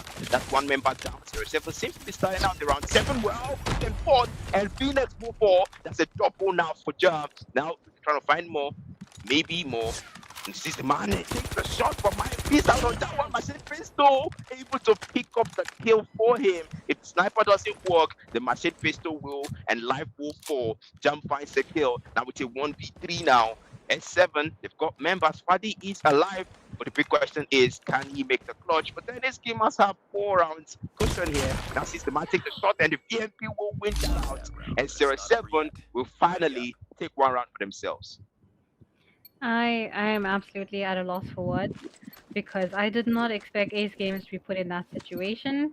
Not sure if the cockiness got to their heads there, but they are 2 rounds away from victory here and making it to the grand finals. They cannot afford to push up now. And Sierra 7 are going to take complete advantage of that 1 round that they got, aiming to get the next 5 rounds back to back so that we don't see an overtime. Fingers crossed. That's the only thing that I am not hoping to see tonight. Once more, Knock carrying the bomb here for Ace Gamers as they are on the attacking side, and both teams starting it off respectful, holding their angles, holding those absolutely incredible head glitches there. Jump takes down Farley first to drop, Life taking down Squid, and Knock shotgunning Virus, sending him to the next round here. 4v3 as Ace Gamers have the life advantage, but now bomb still hasn't been planted, but there's more than enough time left to do that. Germ taking down Life here, avenging himself from the last round, Diddy pushing onto A-bomb himself as Venix ends the round here in favor of Ace Gamers 6-2. We're seeing a completely different set of gameplay here compared to their last 2 games. Yeah, compared to the last 2 games, maybe because I don't know. I honestly I don't even understand what is going on anymore, Kike, because right now his gamers are completely a different being. Because how do you go from doing 3 overtimes, losing the SND to 07 to completely having 4 round cushion and potentially a match point for you? Now Phoenix takes out life will fall again and say, well guys, we had our shot, we had our round. And if 07 does not win this, it's gonna be GG's, and Ace Gamers will take the best of 5 series. 5v4. It looks like that might be that called Phoenix Force. That 4v4. Numbers are tight, trying to shoot through. Squid trying to find one with the Odin, but the HSO will find it for now. Go to Virus. And finally, he's not the last man standing this time around. 4v3 now. Numbers in favor of Ace Gamers.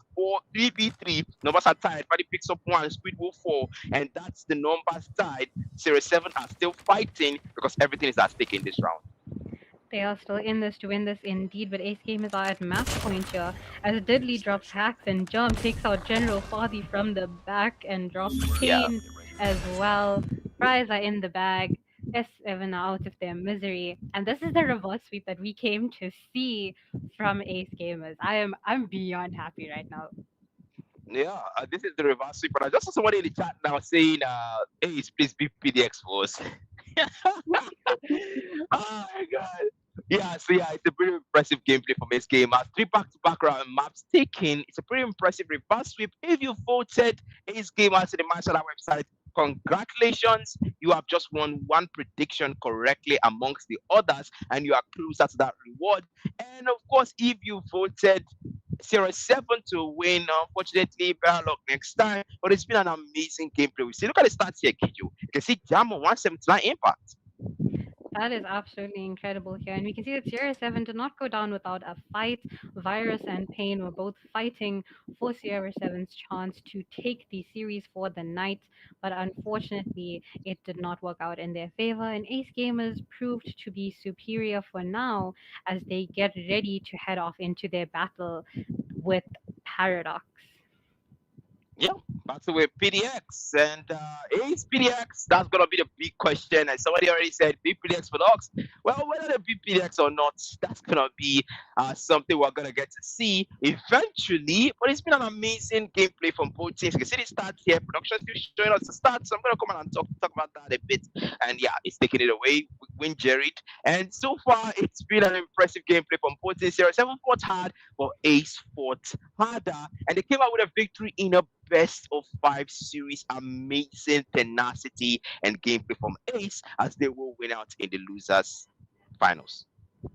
Well, Sierra 7 do not go home empty handed, though. They did manage to bag the bronze trophy of the night. They've secured that third place. I know it's not what they were expecting heading into this. They wanted to make their shot at the grand finals, but it is still an achievement. In my eyes, they are still the best team in Nigeria, and they will continue to prove themselves. And yeah, well done to Ace Gamers. All the best for the next game as they head into the grand finals, and I cannot wait to see what happens there. Yep, it's gonna be a different set of casters, guys. And yeah, this is Black Mata signing off from the African Giants. It's been an amazing time casting the African Giants with Kijo, with Carl, and of course the other casters. Shout out to Vita Production for handling the stream. Shout out to Mashada for sponsoring the AMC final series here for the African Giants. Shout out to Ace Gamers as well. They put up an impressive play, of course, showing us why they're one of the sponsors. And then it's been an amazing night. It's been a wondrous night. Can you any final words for close the streamer for this game and move on to the finals? Well, it's been a complete honor getting to stream the few games that I did. I've streamed with Cal, I've streamed with Black Matter. Luckily for him, Eugene did not get the blessing of streaming with me during this tournament, but he will hopefully be gracing your ears along with Cal for the next game, the grand finals.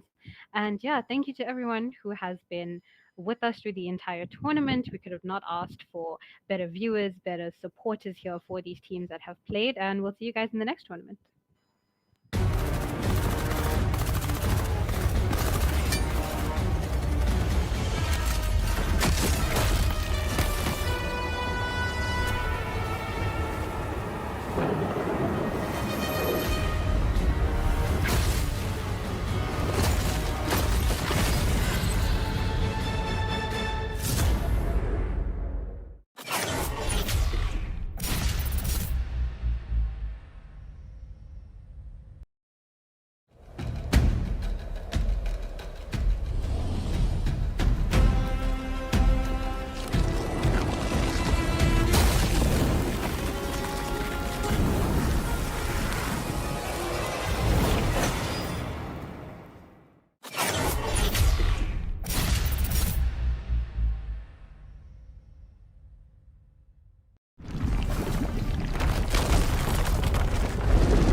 Welcome to mashharder.com, the home of esports tournaments, matchups, and player stats all in one place.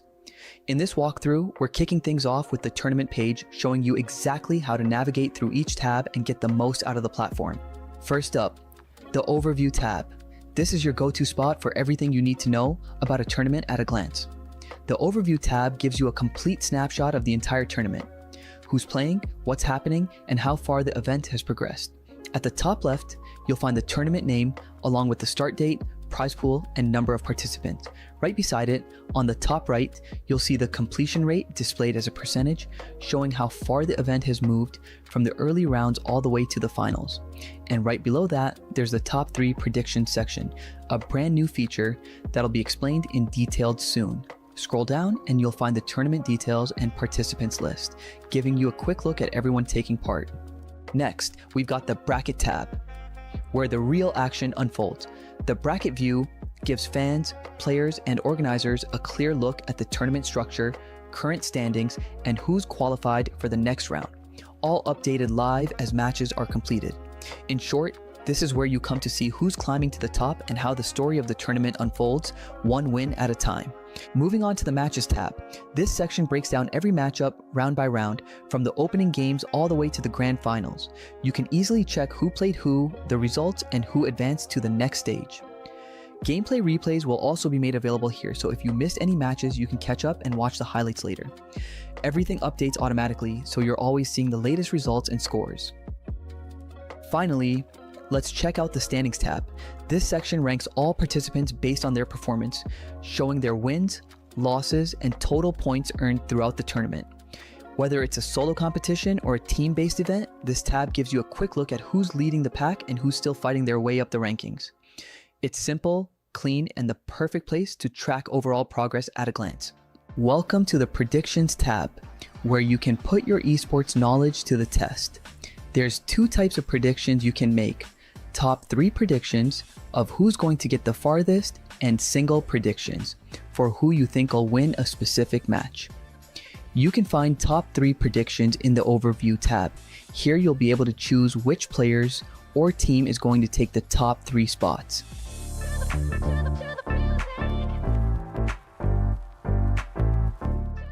Single predictions can be found in the Matches tab, where you can select winners for specific rounds.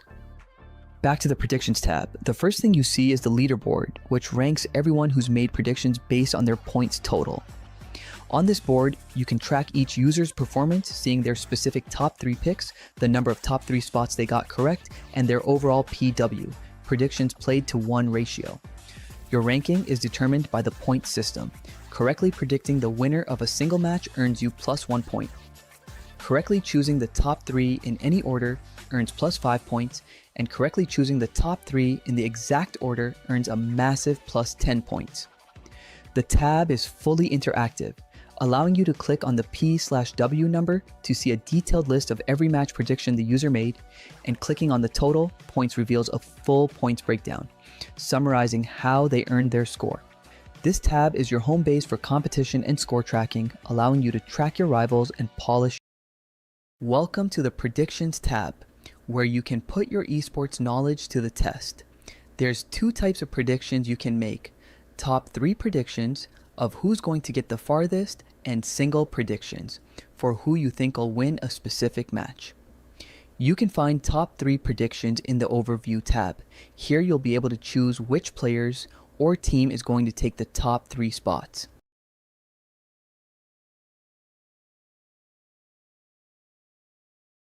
Single predictions can be found in the Matches tab, where you can select winners for specific rounds. Back to the Predictions tab, the first thing you see is the leaderboard, which ranks everyone who's made predictions based on their points total. On this board, you can track each user's performance, seeing their specific top 3 picks, the number of top 3 spots they got correct, and their overall PW, predictions played to 1 ratio. Your ranking is determined by the point system. Correctly predicting the winner of a single match earns you +1 point. Correctly choosing the top 3 in any order earns +5 points, and correctly choosing the top 3 in the exact order earns a massive +10 points. The tab is fully interactive, allowing you to click on the P/W number to see a detailed list of every match prediction the user made, and clicking on the total points reveals a full points breakdown, summarizing how they earned their score. This tab is your home base for competition and score tracking, allowing you to track your rivals and polish your picks.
We are back, and I'm excited to be here. I mean, I was in the comment with you guys on the YouTube, on the watch parties by IV Tony and Diehard. I was everywhere, literally watching all the streams with you guys and seeing what happened in that Series 7 and A's madness. And well, we have a third place team.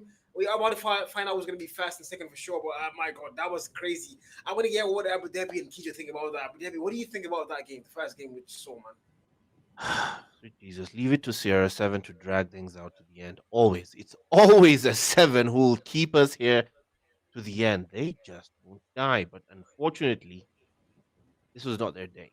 This was not their day. They started off strong. I mean, 2-0 was as blowouty as it gets. And then I thought, you know what? They have control in their bag.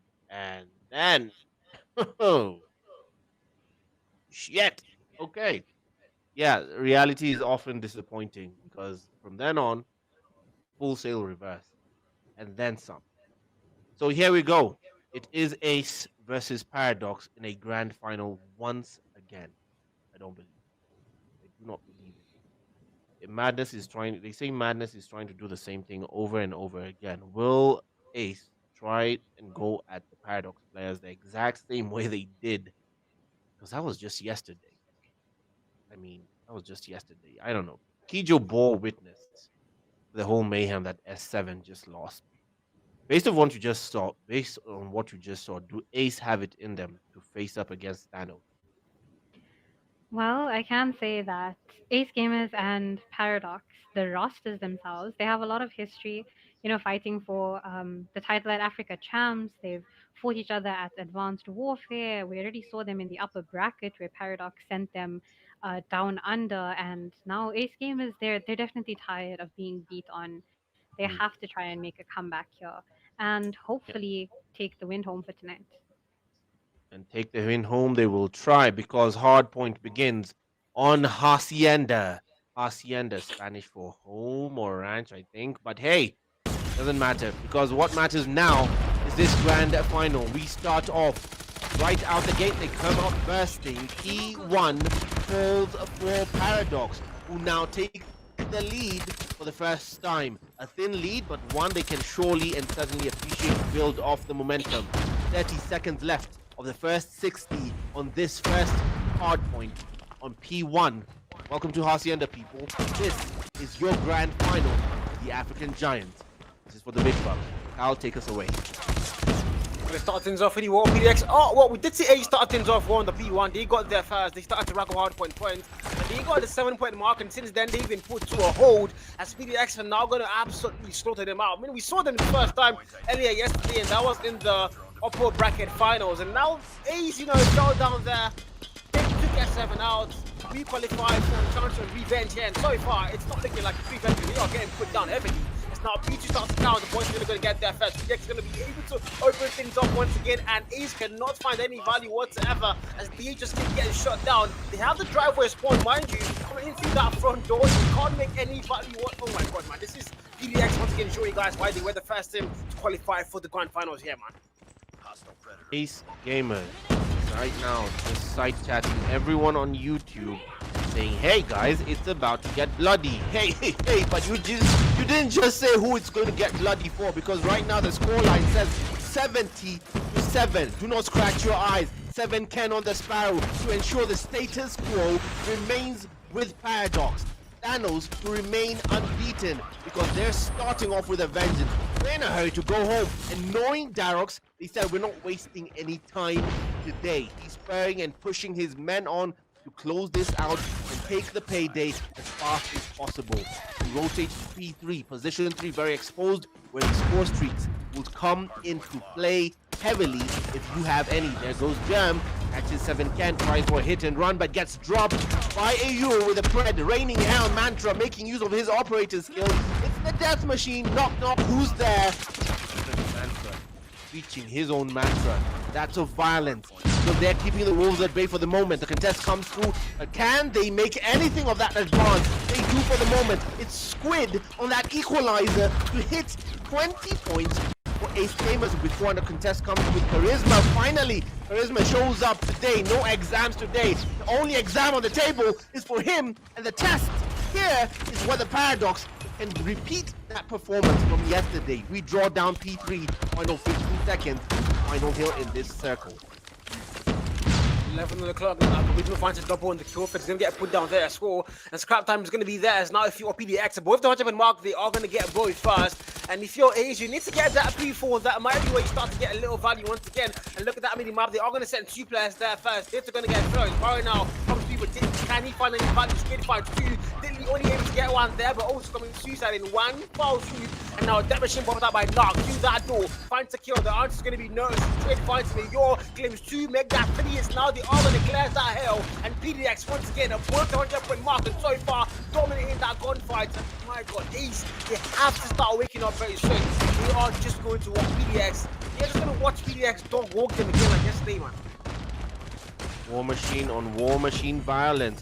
You do that, we'll do the same, and that's VNex who comes in clutch for Ace, only for the moment, as they can only contest Squid, the last man, before Charisma finishes the holy trifecta, takes 3 for the price of 1. That might be on a combo of his own. I'm not gonna call it out, I'm not gonna jinx it. Let's see where he takes that.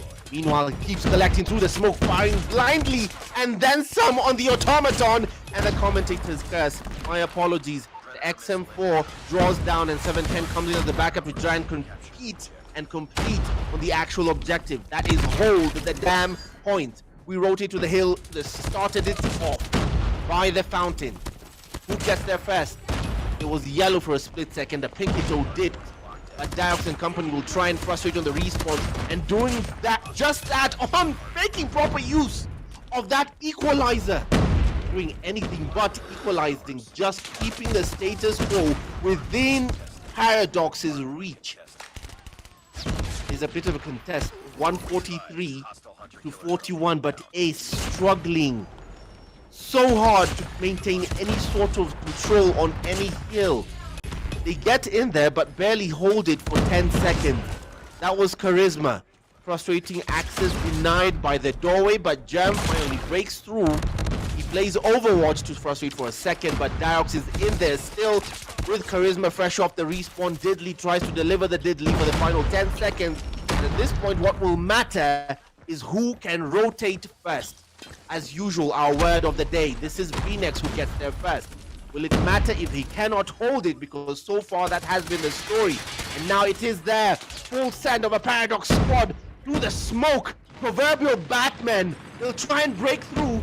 Slide in, first one through the door, access denied mantra. VNex still holds the line. VNex takes 2 to hold steady, and it is still all Ace as the contest comes through its Charisma to spoil the party. They roll the alternative entrance, and they try to break through, but still access denied. 30 seconds left. It's still all Ace trying to catch up and prove themselves on this second go around against Paradox.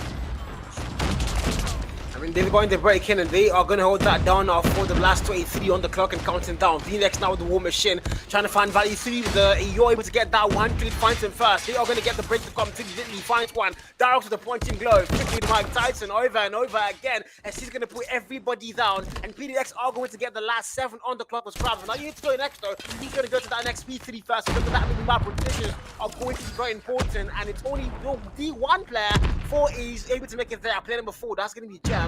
Start reinforcements are going to come through. Can they find any value now on that P3? Look at the mini map. It's going to be all bleed Dotty. Now PDX going to make their way through a door. Falls down first. Diddley finds it. Trade comes through. Charisma takes out Diddley there. Now the nade finds one. Charisma with the Tempest got out. Able to claim 1 kill there. 7 games claims 1. And 184 and 77. 100 win gap and counting. As PDX are not going to break P3. It's going to be there. I heard a ding, and a ding it was, because that's the sound of an oven, and that's Charisma on a 33 kill. Going like he's approaching 33, approaching a 40 bomb and fast. The man that was missing today, showing why he's such an impact player and why he was sorely missed by the Paradox squad, because this was not the result we saw yesterday on Ace versus Paradox, who was closer than this. Paradox breaking away and only 50 points away from GG's. Diox not far behind. Oh, captain, my captain.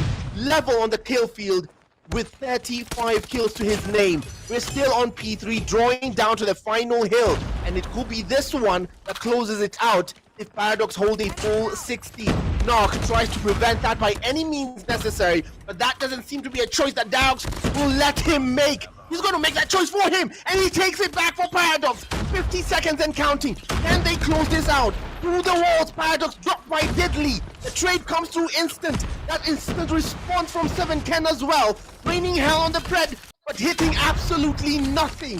30 seconds left and it's still all yellow. Death Machine from Mantra doing what a Death Machine does. Pray and pray. We're praying indeed. A contest is vital, but nothing is coming through. Knock with a Death Machine of its own. 25 seconds. Still to stop the count. Can they? Will they? Eeyore to maintain it for Paradox. It is vital. It has barely been a contest. Final 10 seconds and will definitely be poetic as P1 by the fountain, the hill that started it off, might be the closer. Back to P1, 240, and the clock is, well, it's already almost done here for a reason. I mean, this is not a good start for them. They are below the 100-point mark. If going back to P1, they're going to start things off so well. The very first map might be theirs. Mind you, they have the map advantage already as the team from the upper bracket here. And if you're A's, you are already on the back foot and you are about to not get doubled down. But Diddley's Sparrow finds 3 and puts 3 players to respawn. And they are going to get a P1 locked in first. Can they now find a way to fight back here? If you're BDX, 7 more points to go to close things off. Can you now comment in your charisma as they now clear that hill? Valleys are going to get found. Jump for 1. Oh my god, 7 again. The Sparrow finds 1 kill there. But nobody blew anywhere near the Hardwood and Fountain as PDX are going to close things off 250.96 and they are going to keep A's under the 100-point mark. This is not the start I was hoping for on Hardpoint. No. I remember I asked you at the beginning, do you want this to finish out early? And you said no, you want a bit of a fight in Ace. And I'll ask you to say, so you don't call me a liar this time. I'll ask you to say exactly what I told you. Say what I told you Darox will do. Say what I told you what Darox will do. Yeah, he said Darox is going to bottom frag with only 2 kills, guys. Yes. I won't lie to you guys. I will not lie to you guys, man. Never trust me, bro. Never trust me, bro. Yeah, never trust Cal to say the truth on anything. So, what I did tell Cal was Bear Clan, or rather, no, I'm so used to calling these guys Bear. Paradox now. I'm going to have to get used to that. Paradox, PDX, will have to be in a hurry. Darox will be in a hurry to spur his men on to victory. Yeah, he's just going to be in a hurry to just send them on to the next stage by any means necessary. And the story told by the numbers. And the numbers are 40 bombs because Charisma, 41 kills. Darox, 41 kills. Eeyore, impact player yesterday, impact player today. 40 bomb for himself as well. Even Stevens. 7Ken and Mantra, you can see how the impact on the hard point was divvied up throughout the entire team. Same showing yesterday, but far worse on the result. 250 to 96. They didn't give them a chance to hit even 3 digits. Not this time. Not this time. They get a chance to redeem themselves on Tunisia. And a reminder, a firm reminder that in this best of 7s, Ace gamers walk in with a 1-map disadvantage. Yes, that's right. Which means the entire series is 2-0. Which means this entire series is 2-0 right now as things stand. They will need a proper and clinical Tunisia holding on this search and destroy game.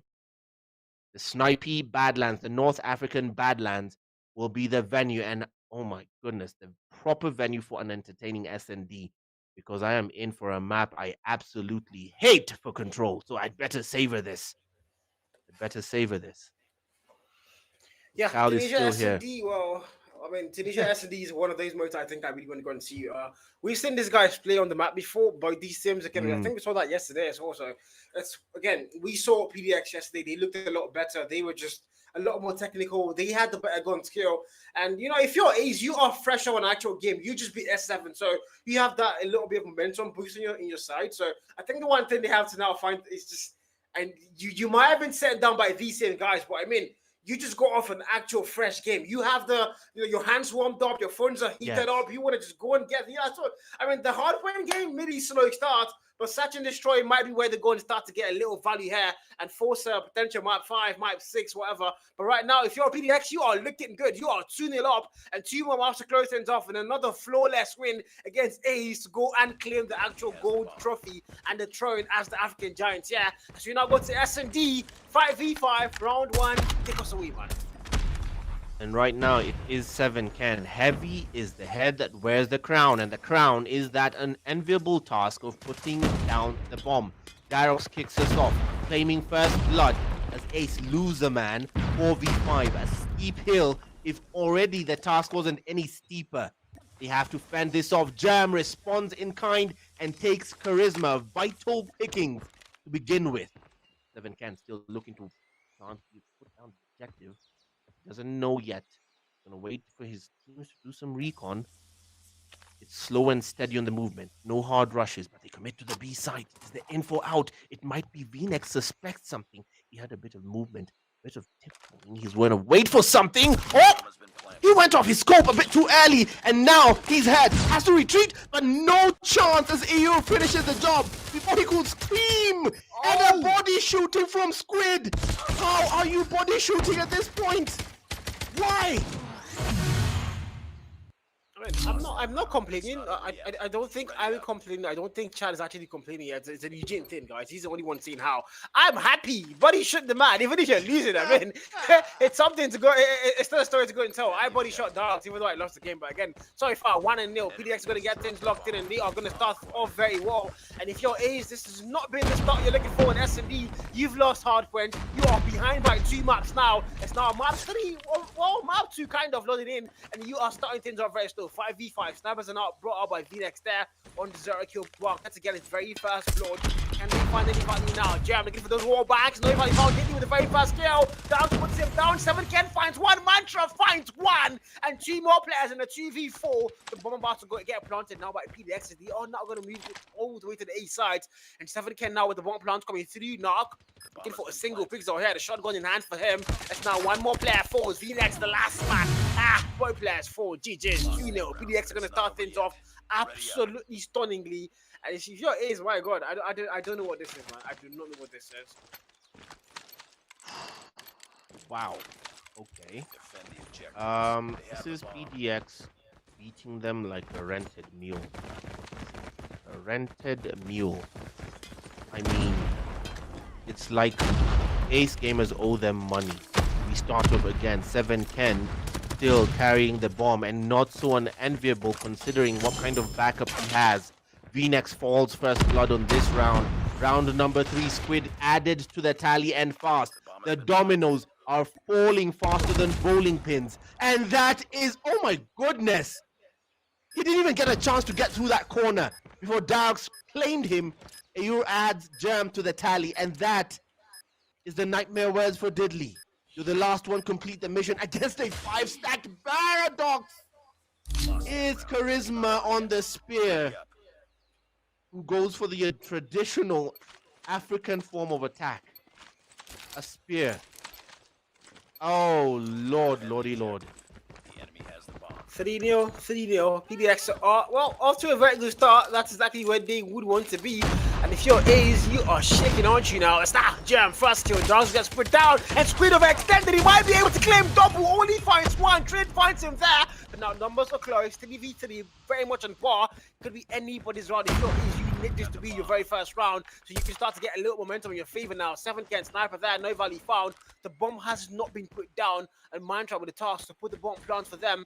There's a lot of time on the clock, 1:27. And if you're A's, you only have 3 more players. And 2 of your players are yet to get their very first kill. Jam, the only person with kills on their side above the 2 kill mark. And now 7-can on the top winery. get spotted out by Knock and now the PKM, but no, you don't Oh. do that to a freaking sniper as he's going to get one tap literally, and now it's 2v3, make that 2v2, Pistol claims one, it's a 1v2, the final one standing, and it's going to be V-Nex. Can he claim the clutch now for them? We're witnessing some sort of resurgence from Ace, but this defense from Ace Gamers is sponsored by Swiss cheese, full of holes, man. Full of holes. It's now down to V-Nex, 1v2. Can he take one? It's not impossible. We've seen it before. And so many will squeeze one through on 7 Ken. Unfortunate recipient. 20 seconds, plenty of time to put down to defuse that bomb. He has to go through Mantra first. Mantra will try and run to cover, duck and cover, but draw buy for time. Machine pistol in play. Ring a round of roses. Who gets it first? And it's Mantra with the counter kill. It's not over yet. Ready up. Oh, Lord. Wow. Guys, I want to ask you guys in chat. This is the time to say put the Akara and the nylon, guys. Are we putting the fries in the bag?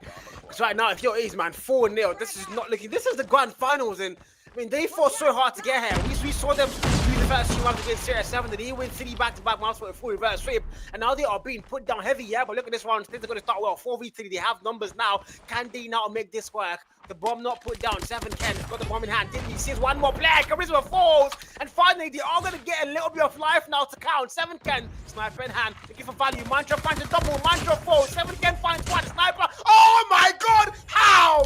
How on God's green earth do you choke that? Mantra finds 2. 7 Ken finds 2 in a 4v2. And PDX once again continues. They've started 5-0 all the way to around 6. Now, wow. Destroy the objective. They have defended nothing, not even their pride. We start off round number 6 with a 5-round advantage for Paradox.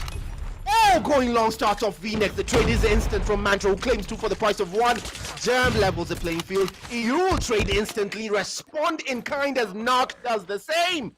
2v2. Mantra hasn't even had a chance to contemplate where he's going to put that down. Stuck in the mid-site with no backup. He's stunned, quite literally. Hit by a screenshot. Mantra does find Knock and Charisma. Lost that round, but it's not over yet. 1v1 turned to a 1v done. This is one of those grand finals where you're just like, maybe, I don't even, guys, usually, guys, you guys know I like to talk. I don't even have the words anymore, man. I don't have the words. I'm speechless. I'm like, the Michael Jackson song, Speechless. I could sing that for you guys right now. Because that, what else am I doing? I could just sing instead of cars. Because right now, 6-0. It's match point for PDX here. They're all about to get 3-0 up in the series now. Sprint says, maybe not now. Finds a kill. Gringo finds one. Finds a double. He's going to, Darox, my freaking god. They claim everybody, and it's one more player, Dilly, alone to get the clutch, but Charisma puts him down. It's not over 7-0. yet. 7-0, bro. A lie. Nah, it's a lie. It's a lie, guys. Oh my. Yo, you Abu Dhabi, what did you do? Stop messing with the timeline. Stop messing with it. I've told you. Stop messing with the time. You are not Barry Allen. Stop it, bro. Oh my god. Ah! I mean, Ace fought so hard to get to this final. God, they must be fans of BDSM because this gluttony for punishment is just. I expected a back and forth, and I'm with you, Kyle. I'm with you on this. I really hoped for the kind of final we saw in the stage 4 for Africa champs, but God, this is horrifying. This is the fastest SND I have ever seen. We started this game at 11:20 my time, 11:25 my time. We're done. We're done. Dude. Oh God. Oh God, by the numbers. There are the numbers, and the numbers are telling. Telling. German company, 4 kills is what they could muster up. Mantra with 11. And Cal, this is I'm not even gonna bother asking you for predictions and control, man. I'm just gonna ask by avoid me, please. avoid. Yeah, you know, Jared has been screaming, "We're going to come. We're come to come. No! All our flappers are gasted. We have no reason. Ah, We have no response for you, production. We have no response. If Let's you say were one waiting for talk. calm, yeah, I don't want to say anything. If you were waiting for calm, collected analysis of the game, then Jared, in the background, the sound effects you should have put was just whipping for straight 5 minutes. Just 5 minutes, please. I mean, if I really hope there's some signs of life on control from Ace. I really do, because I do not. I mean, I'm sleepy, but I'm not that sleepy. Guys, come on, come on. Bruh, I mean, after what I've seen so far, I think I should be sleepy right now because this is not, this is the god. But again, I want to have a little fate somewhere where I think I'm just gonna say this is all part of the script. We saw that against CR7. They started, well, unless it was close, but CR7 actually got the map wins, and then we saw a full-on reverse sweep where they claimed 3 back-to-back maps. So maybe this is part of the script. Jade, win script, bro. You are writing something here because I don't know. 3-0. We are 3-0 up. They've won. It's 3-0 up. It's one more map for PDX, man. I have. Let's just now try and do actual analysis as the game goes into it, as we go straight into control on the worst map I've ever seen. The only thing that has changed since yesterday, where these two teams faced each other, was the introduction of Charisma and the removal of Simpsy. Was that such a big change that could affect this kind of result, Kyle? Honestly. Yeah, I mean, there's no Ruin. Charisma is here for Ruin today. And there's no Simsy on the roster for Ace. The 2 vital players. But again, for PDX, it means nothing to them because, man, anybody can come in for anybody, and then it's just the same gameplay. But I think Simsy was a very vital part of Ace's plan. And Simsy not being here, you can clearly see, man. I mean, I don't even want to go and point fingers right now, bro. Look at that kill feed, my freaking god. Double got Nate there. Jet with the maximum claim suit as well. And Ace are going to start things off very well, but not that well, because it's a 1 life count difference now. Attempt to get it back in power. Look at that kill coming to PDX now. Are going to lose numbers, but now they are going to get things back tied up. If you're PDX, you are on the defense. All you now need to go and make sure you're doing is make sure Ace don't get any single flag captures. And they are doing exactly that. A and D, no tick locked in. Time on the clock, 57, and counting down very fast. And if you're PDX, well, lives are closed, and this could be anybody's round. Anybody's game. Still 21 on 21. It's now gunfight after gunfight after gunfight. Wherever you find them, wherever you can pick them, they're going to take them. Make no mistake, and this is Charisma, the debt collector, on a 5-man combo. Hunter killer drone deployed, and just keeps adding to the tally. Not before Germ fight back. Someone in chat begged Jam to fight back. He's fighting back. Score count still has Ace to disadvantage. The objective falls to Ace to take the points, and this is Darox on a melee! The utter disrespect! 13 lives to 6 left. And Ace are in SND territory with no numbers to surcharge a single point. If Paradox don't kill them, the clock will in 2, 1, 0, and 1 round. Oh, someone stopped the clock. Oh, there we go. Inevitable. 1 round done. I'm very sure a lot of the S7 fans on chat would be like, Unafa, just allow S7 to go this right now. Like, a lot of the fans right now, that would be the exact one thing they have to go and say. But I mean, so far, so not good for Ace. They've come to the grand finals. They started around. Look at those. Oh my god. Double got nailed from both sides. And so far, so good. Lives are going to get tied up again. But if you're PDX, you're on the attack. Dark's now with the punching glove. Mike Tyson once again. As they are going for the A-flag capital. And he's still punching through the air. But this time, he's not going to get lucky there. As he's going to get put down first. 26 and 24. Live gone. Very much close. The flag capture is not happening. Narc, Gem, V-Nex are all going to claim lives. As now the lives count is going to be in favor of Ace on round 3. Life counts in favor of Ace. Still, only 1 life, and the Tempest comes into play from Germ. Not before he can take 2, and then got dropped. 7. This man is on a Tundra. This man is actually sniping. And goes switches to your sidearm faster. Is always faster than reloading. Captain Price and Gaz will be proud of that knock. does lose the 1v1. Darox maintains its Squid Rider, this time going for the mid-disrespect of his own. Charisma will still collect on the combos. Darox goes for the BMP through the smoke and fires blindly successfully. The Bluetooth device keeps connecting successfully, device after device. No pun intended. And now onto the Sparrow for 7Ken. Every different instrument. It's a battle of operator skills at this point. 15 lives to 7 on what could be also the fastest control round we will ever see. Fastest control series we will ever see. 13 lives to 4 in certain destroyed territory and not a single response from Ace. This entire series is not hanging on any thread. It is a squashing death machine for Narc and still has the audacity. Shame left the window. Shame left the window. Get ready for the next round. They are his body shooting with the guys. His body shooting with the death machine there.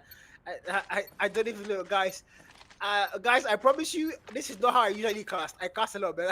I can't even cast the game anymore, man. I don't know what to say. I've lost the words. I don't know what to do anymore now. This is just absolute annihilation. Now, this is not the grand finals I wanted to go and see, and I don't know, man. But I mean, if they're gonna start a comeback, it's got to be now. Now look at that. Mantra finds one, up in the stairs. Might get a double. See that crossroad. He's gonna go. He's gonna claim two. Squid finds one with the annihilator as well for a trade. And so far, 27 and 28 on the live count. Make that equal now. They are back and far.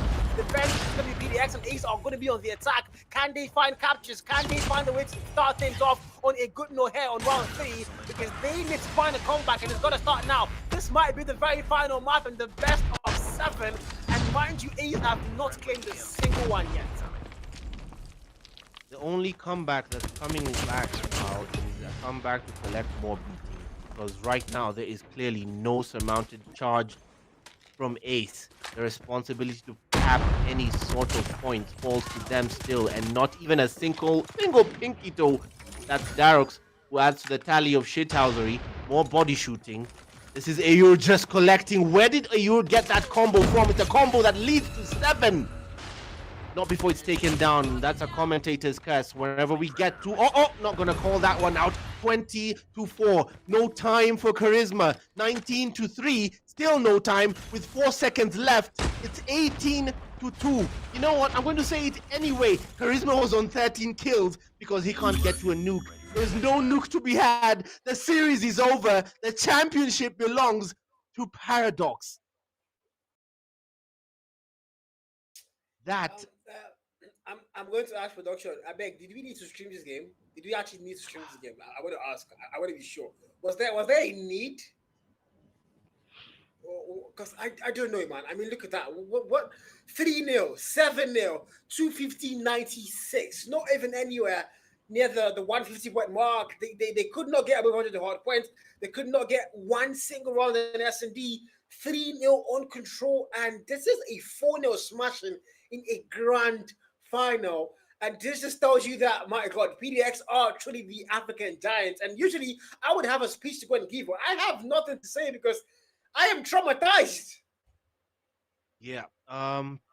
Ace Gamers, there was no retake attempt. You can see the results for anyone who didn't leave the lobby before it was time.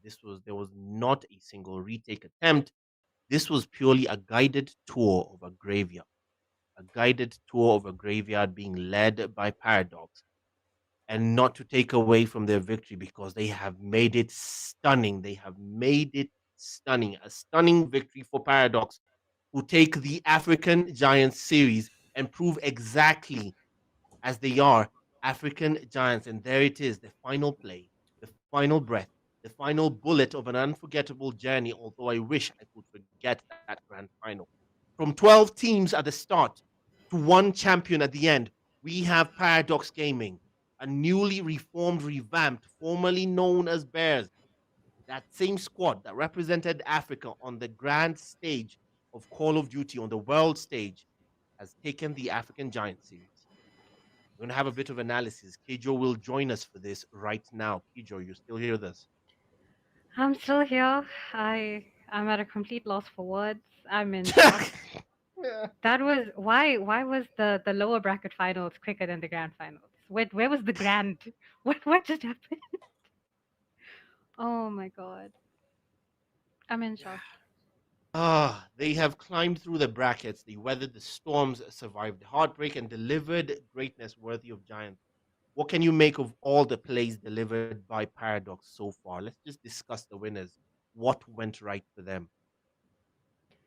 Well, that team comes with a huge history. They've got a whole lot of chemistry behind them. They clearly have the strats. They just had everything going for them. And they remained undefeated throughout the entire tournament. Not just this tournament, multiple other tournaments. You know, they're the only team in this entire African Giants that made it to world champs. You know, they have very good, achievements in their pocket, a lot of accolades that they're showing off, and winning this tournament is just another trophy on the shelf. Yes, for champions, they came for victory, they played for pride, and now champions of the African Giants. Yesterday, I asked Darox a very, very pertinent question. Was this strategy, was getting ruined part of the official rebuild for 2026? His answer was yes. Based on what you've seen, let's just chalk it down to today and the entire series and the most parts for what you've seen throughout the entire series of this tournament. But mainly today, what you focused on today and yesterday. Does this make sense? What you've seen, does it is it enough of a gauge to say they're in the right direction heading towards 2026 champs? Well, they're definitely headed in the right direction. PDX and the other teams have a lot of ground to cover. Considering the fact that Ace Game has made it to the grand finals, they've beaten all the other teams, and they just got 4-0'd by Paradox in the Kicho, grand final. Kicho, I'm gonna put what you said on a t-shirt. The other teams have a lot of ground to cover. No shit, Sherlock. I mean, I'll let Carl take it from here, man. Just Carl, ask any other question. I have nothing to say. Nothing to say. Don't worry about it. We can end the stream. I took off my glasses because I need to know if I could see clearly or it was like maybe my glasses are distorted or something. But clearly, I have nothing to go and say right now. This was a wonderful stream. I just you guys should leave me alone. I don't do it again. Leave me. Oh God, I don't know, man. I've got PTSD now. Literally. This is this is okay. Let's just do this. Let's now go to Ace. Ace had a stronger showing against Paradox yesterday. This is ironic. This is now for you, Kijo. Ace had a stronger showing against Paradox yesterday. And I mean stronger. They tried to keep it close. They always kept it close, even on hard point. SND, there was a bit of back and I mean, it was not a squashing. What sent them to the losers bracket was not a squashing at all. I need to know, based on what you've seen, there were only two changes. Simsy didn't play for Ace today. Charisma came in and Ruin wasn't there. That didn't seem to affect Bear's performance. But Simsy missing, are you telling me that's enough of a factor to define this kind of a loss, Joe? Well, taking into account that Sumsy usually does carry, not all the time, majority of the time. So maybe they were just missing that one element. And the fact that Ruin was subbed out for Charisma, who decided to take a break from his exams, and prove that he has been studying something else as well. He's been studying Ace Gamer's weakness, and they clearly took advantage of that. So yeah, Simsi did play an influential role for Ace Games. Maybe they should put him on the starting lineup. Maybe he wasn't available too. We're not sure, but the loss of him in tonight's games clearly showed in the grand finals. Okay, so directions here, because this is not definitely not the last tournament for in COD in the build up to anything world champs related. There'll definitely be others. What does Ace need to change? Whew, that's a tough question because I feel like they Hmm. will personally attack me for this one. This no, honestly, yeah, give it to them straight because 4-0 in a best of seven is exactly where you need to hear the hard answers. I won't lie. This is a bit of a karma situation because when the Ace Gamer players were in Paradox, when they were part of the South African roster, they 4-0'd NATO in the South African LAN finals. So it's a bit poetic, that they got 4-0'd by their own team name that they started off that they were a part of. But in terms of making a comeback, I mean, it's just practice at this point. Constantly go up against stronger teams, go back to the drawing board, work on the strats, verse off against these teams again, and just see where you're going wrong, fix those mistakes. Yes. I don't know if we can do this. I'll ask Jared on the background. I see Derek's asking. There's no interview. No, no, Derek. That was a quick answer from Jared. Didn't even waste time. No, not today, Derek. With no room for shit. You've had enough chances to show your shit houser in lobby, and you have done so well. Good on you, sir. But final question, Ijo. The new window, the transfer window is going to this question applies for Cal as well now. This is a general question, nothing to do with the massacre we just saw. Ping or not, many things will be thrown around. Ping this, whatever, who was missing that. The transfer window right now in the lead up to the next world champs is player buying needed as a factor for someone to be for any team to even get close to what we've seen from Paradox today. Is there any semblance of a second team that you think does Ace need to buy more players? Honestly, just answer that one. This is for you both. We'll start with Kijo and then next to you, Cal, to just close this out. Well, okay, I don't think they need to buy more players. The boys that are currently in Ace Gamers, they are a strong force. They're not a force to be taken for granted.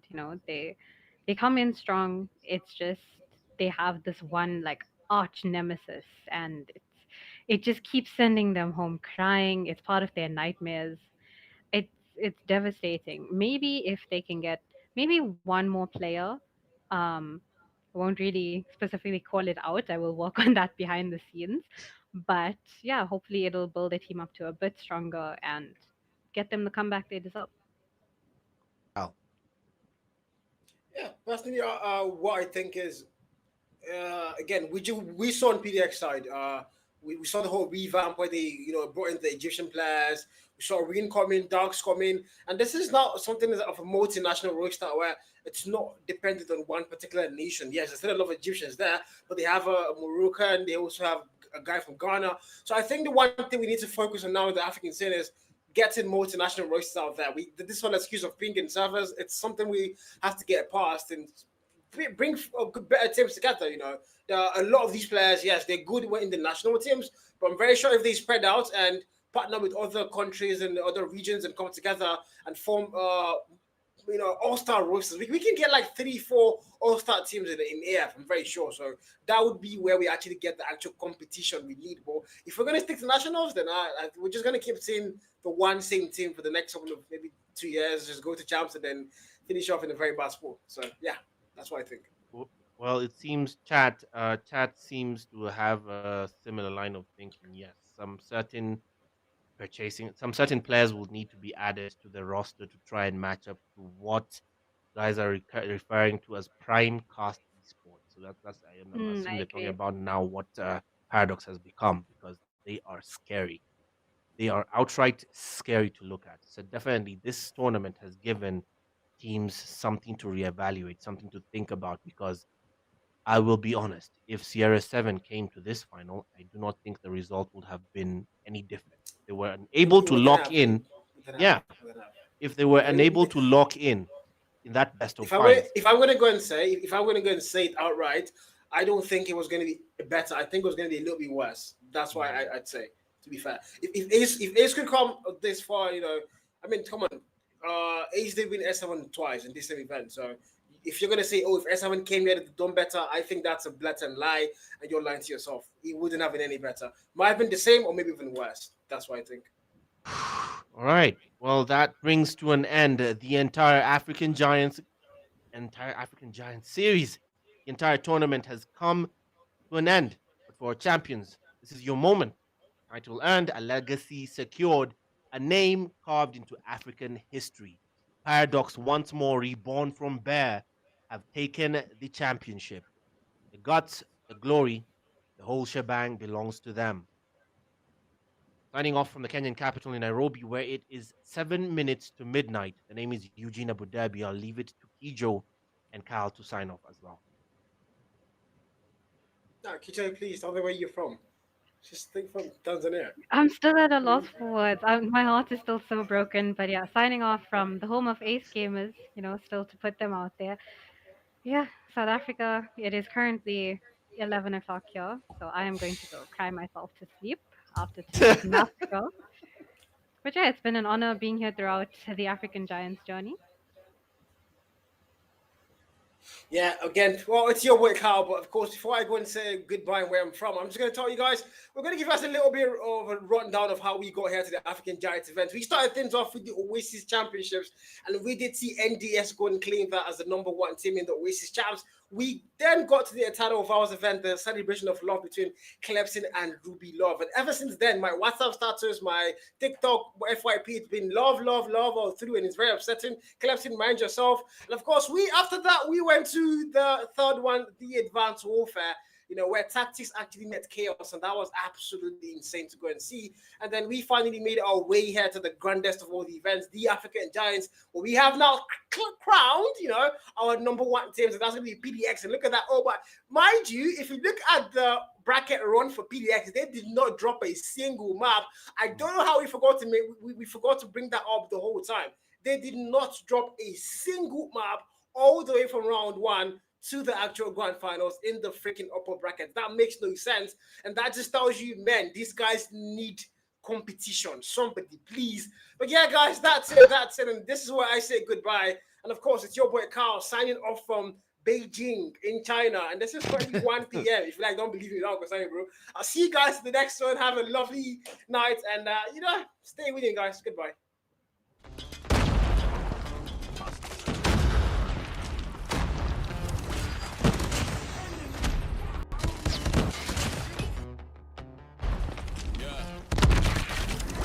I was born with the story. I was born for the glory. Through the heat and the rain, can't deny and ignore me. I'm bred for commitment, signed up for a mission.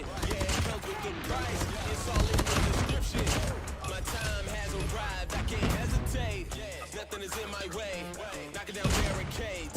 On a different type of time. Dreams are never late. From the jump, I'm the person you can never break.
Some numbers on the board when I didn't have hope.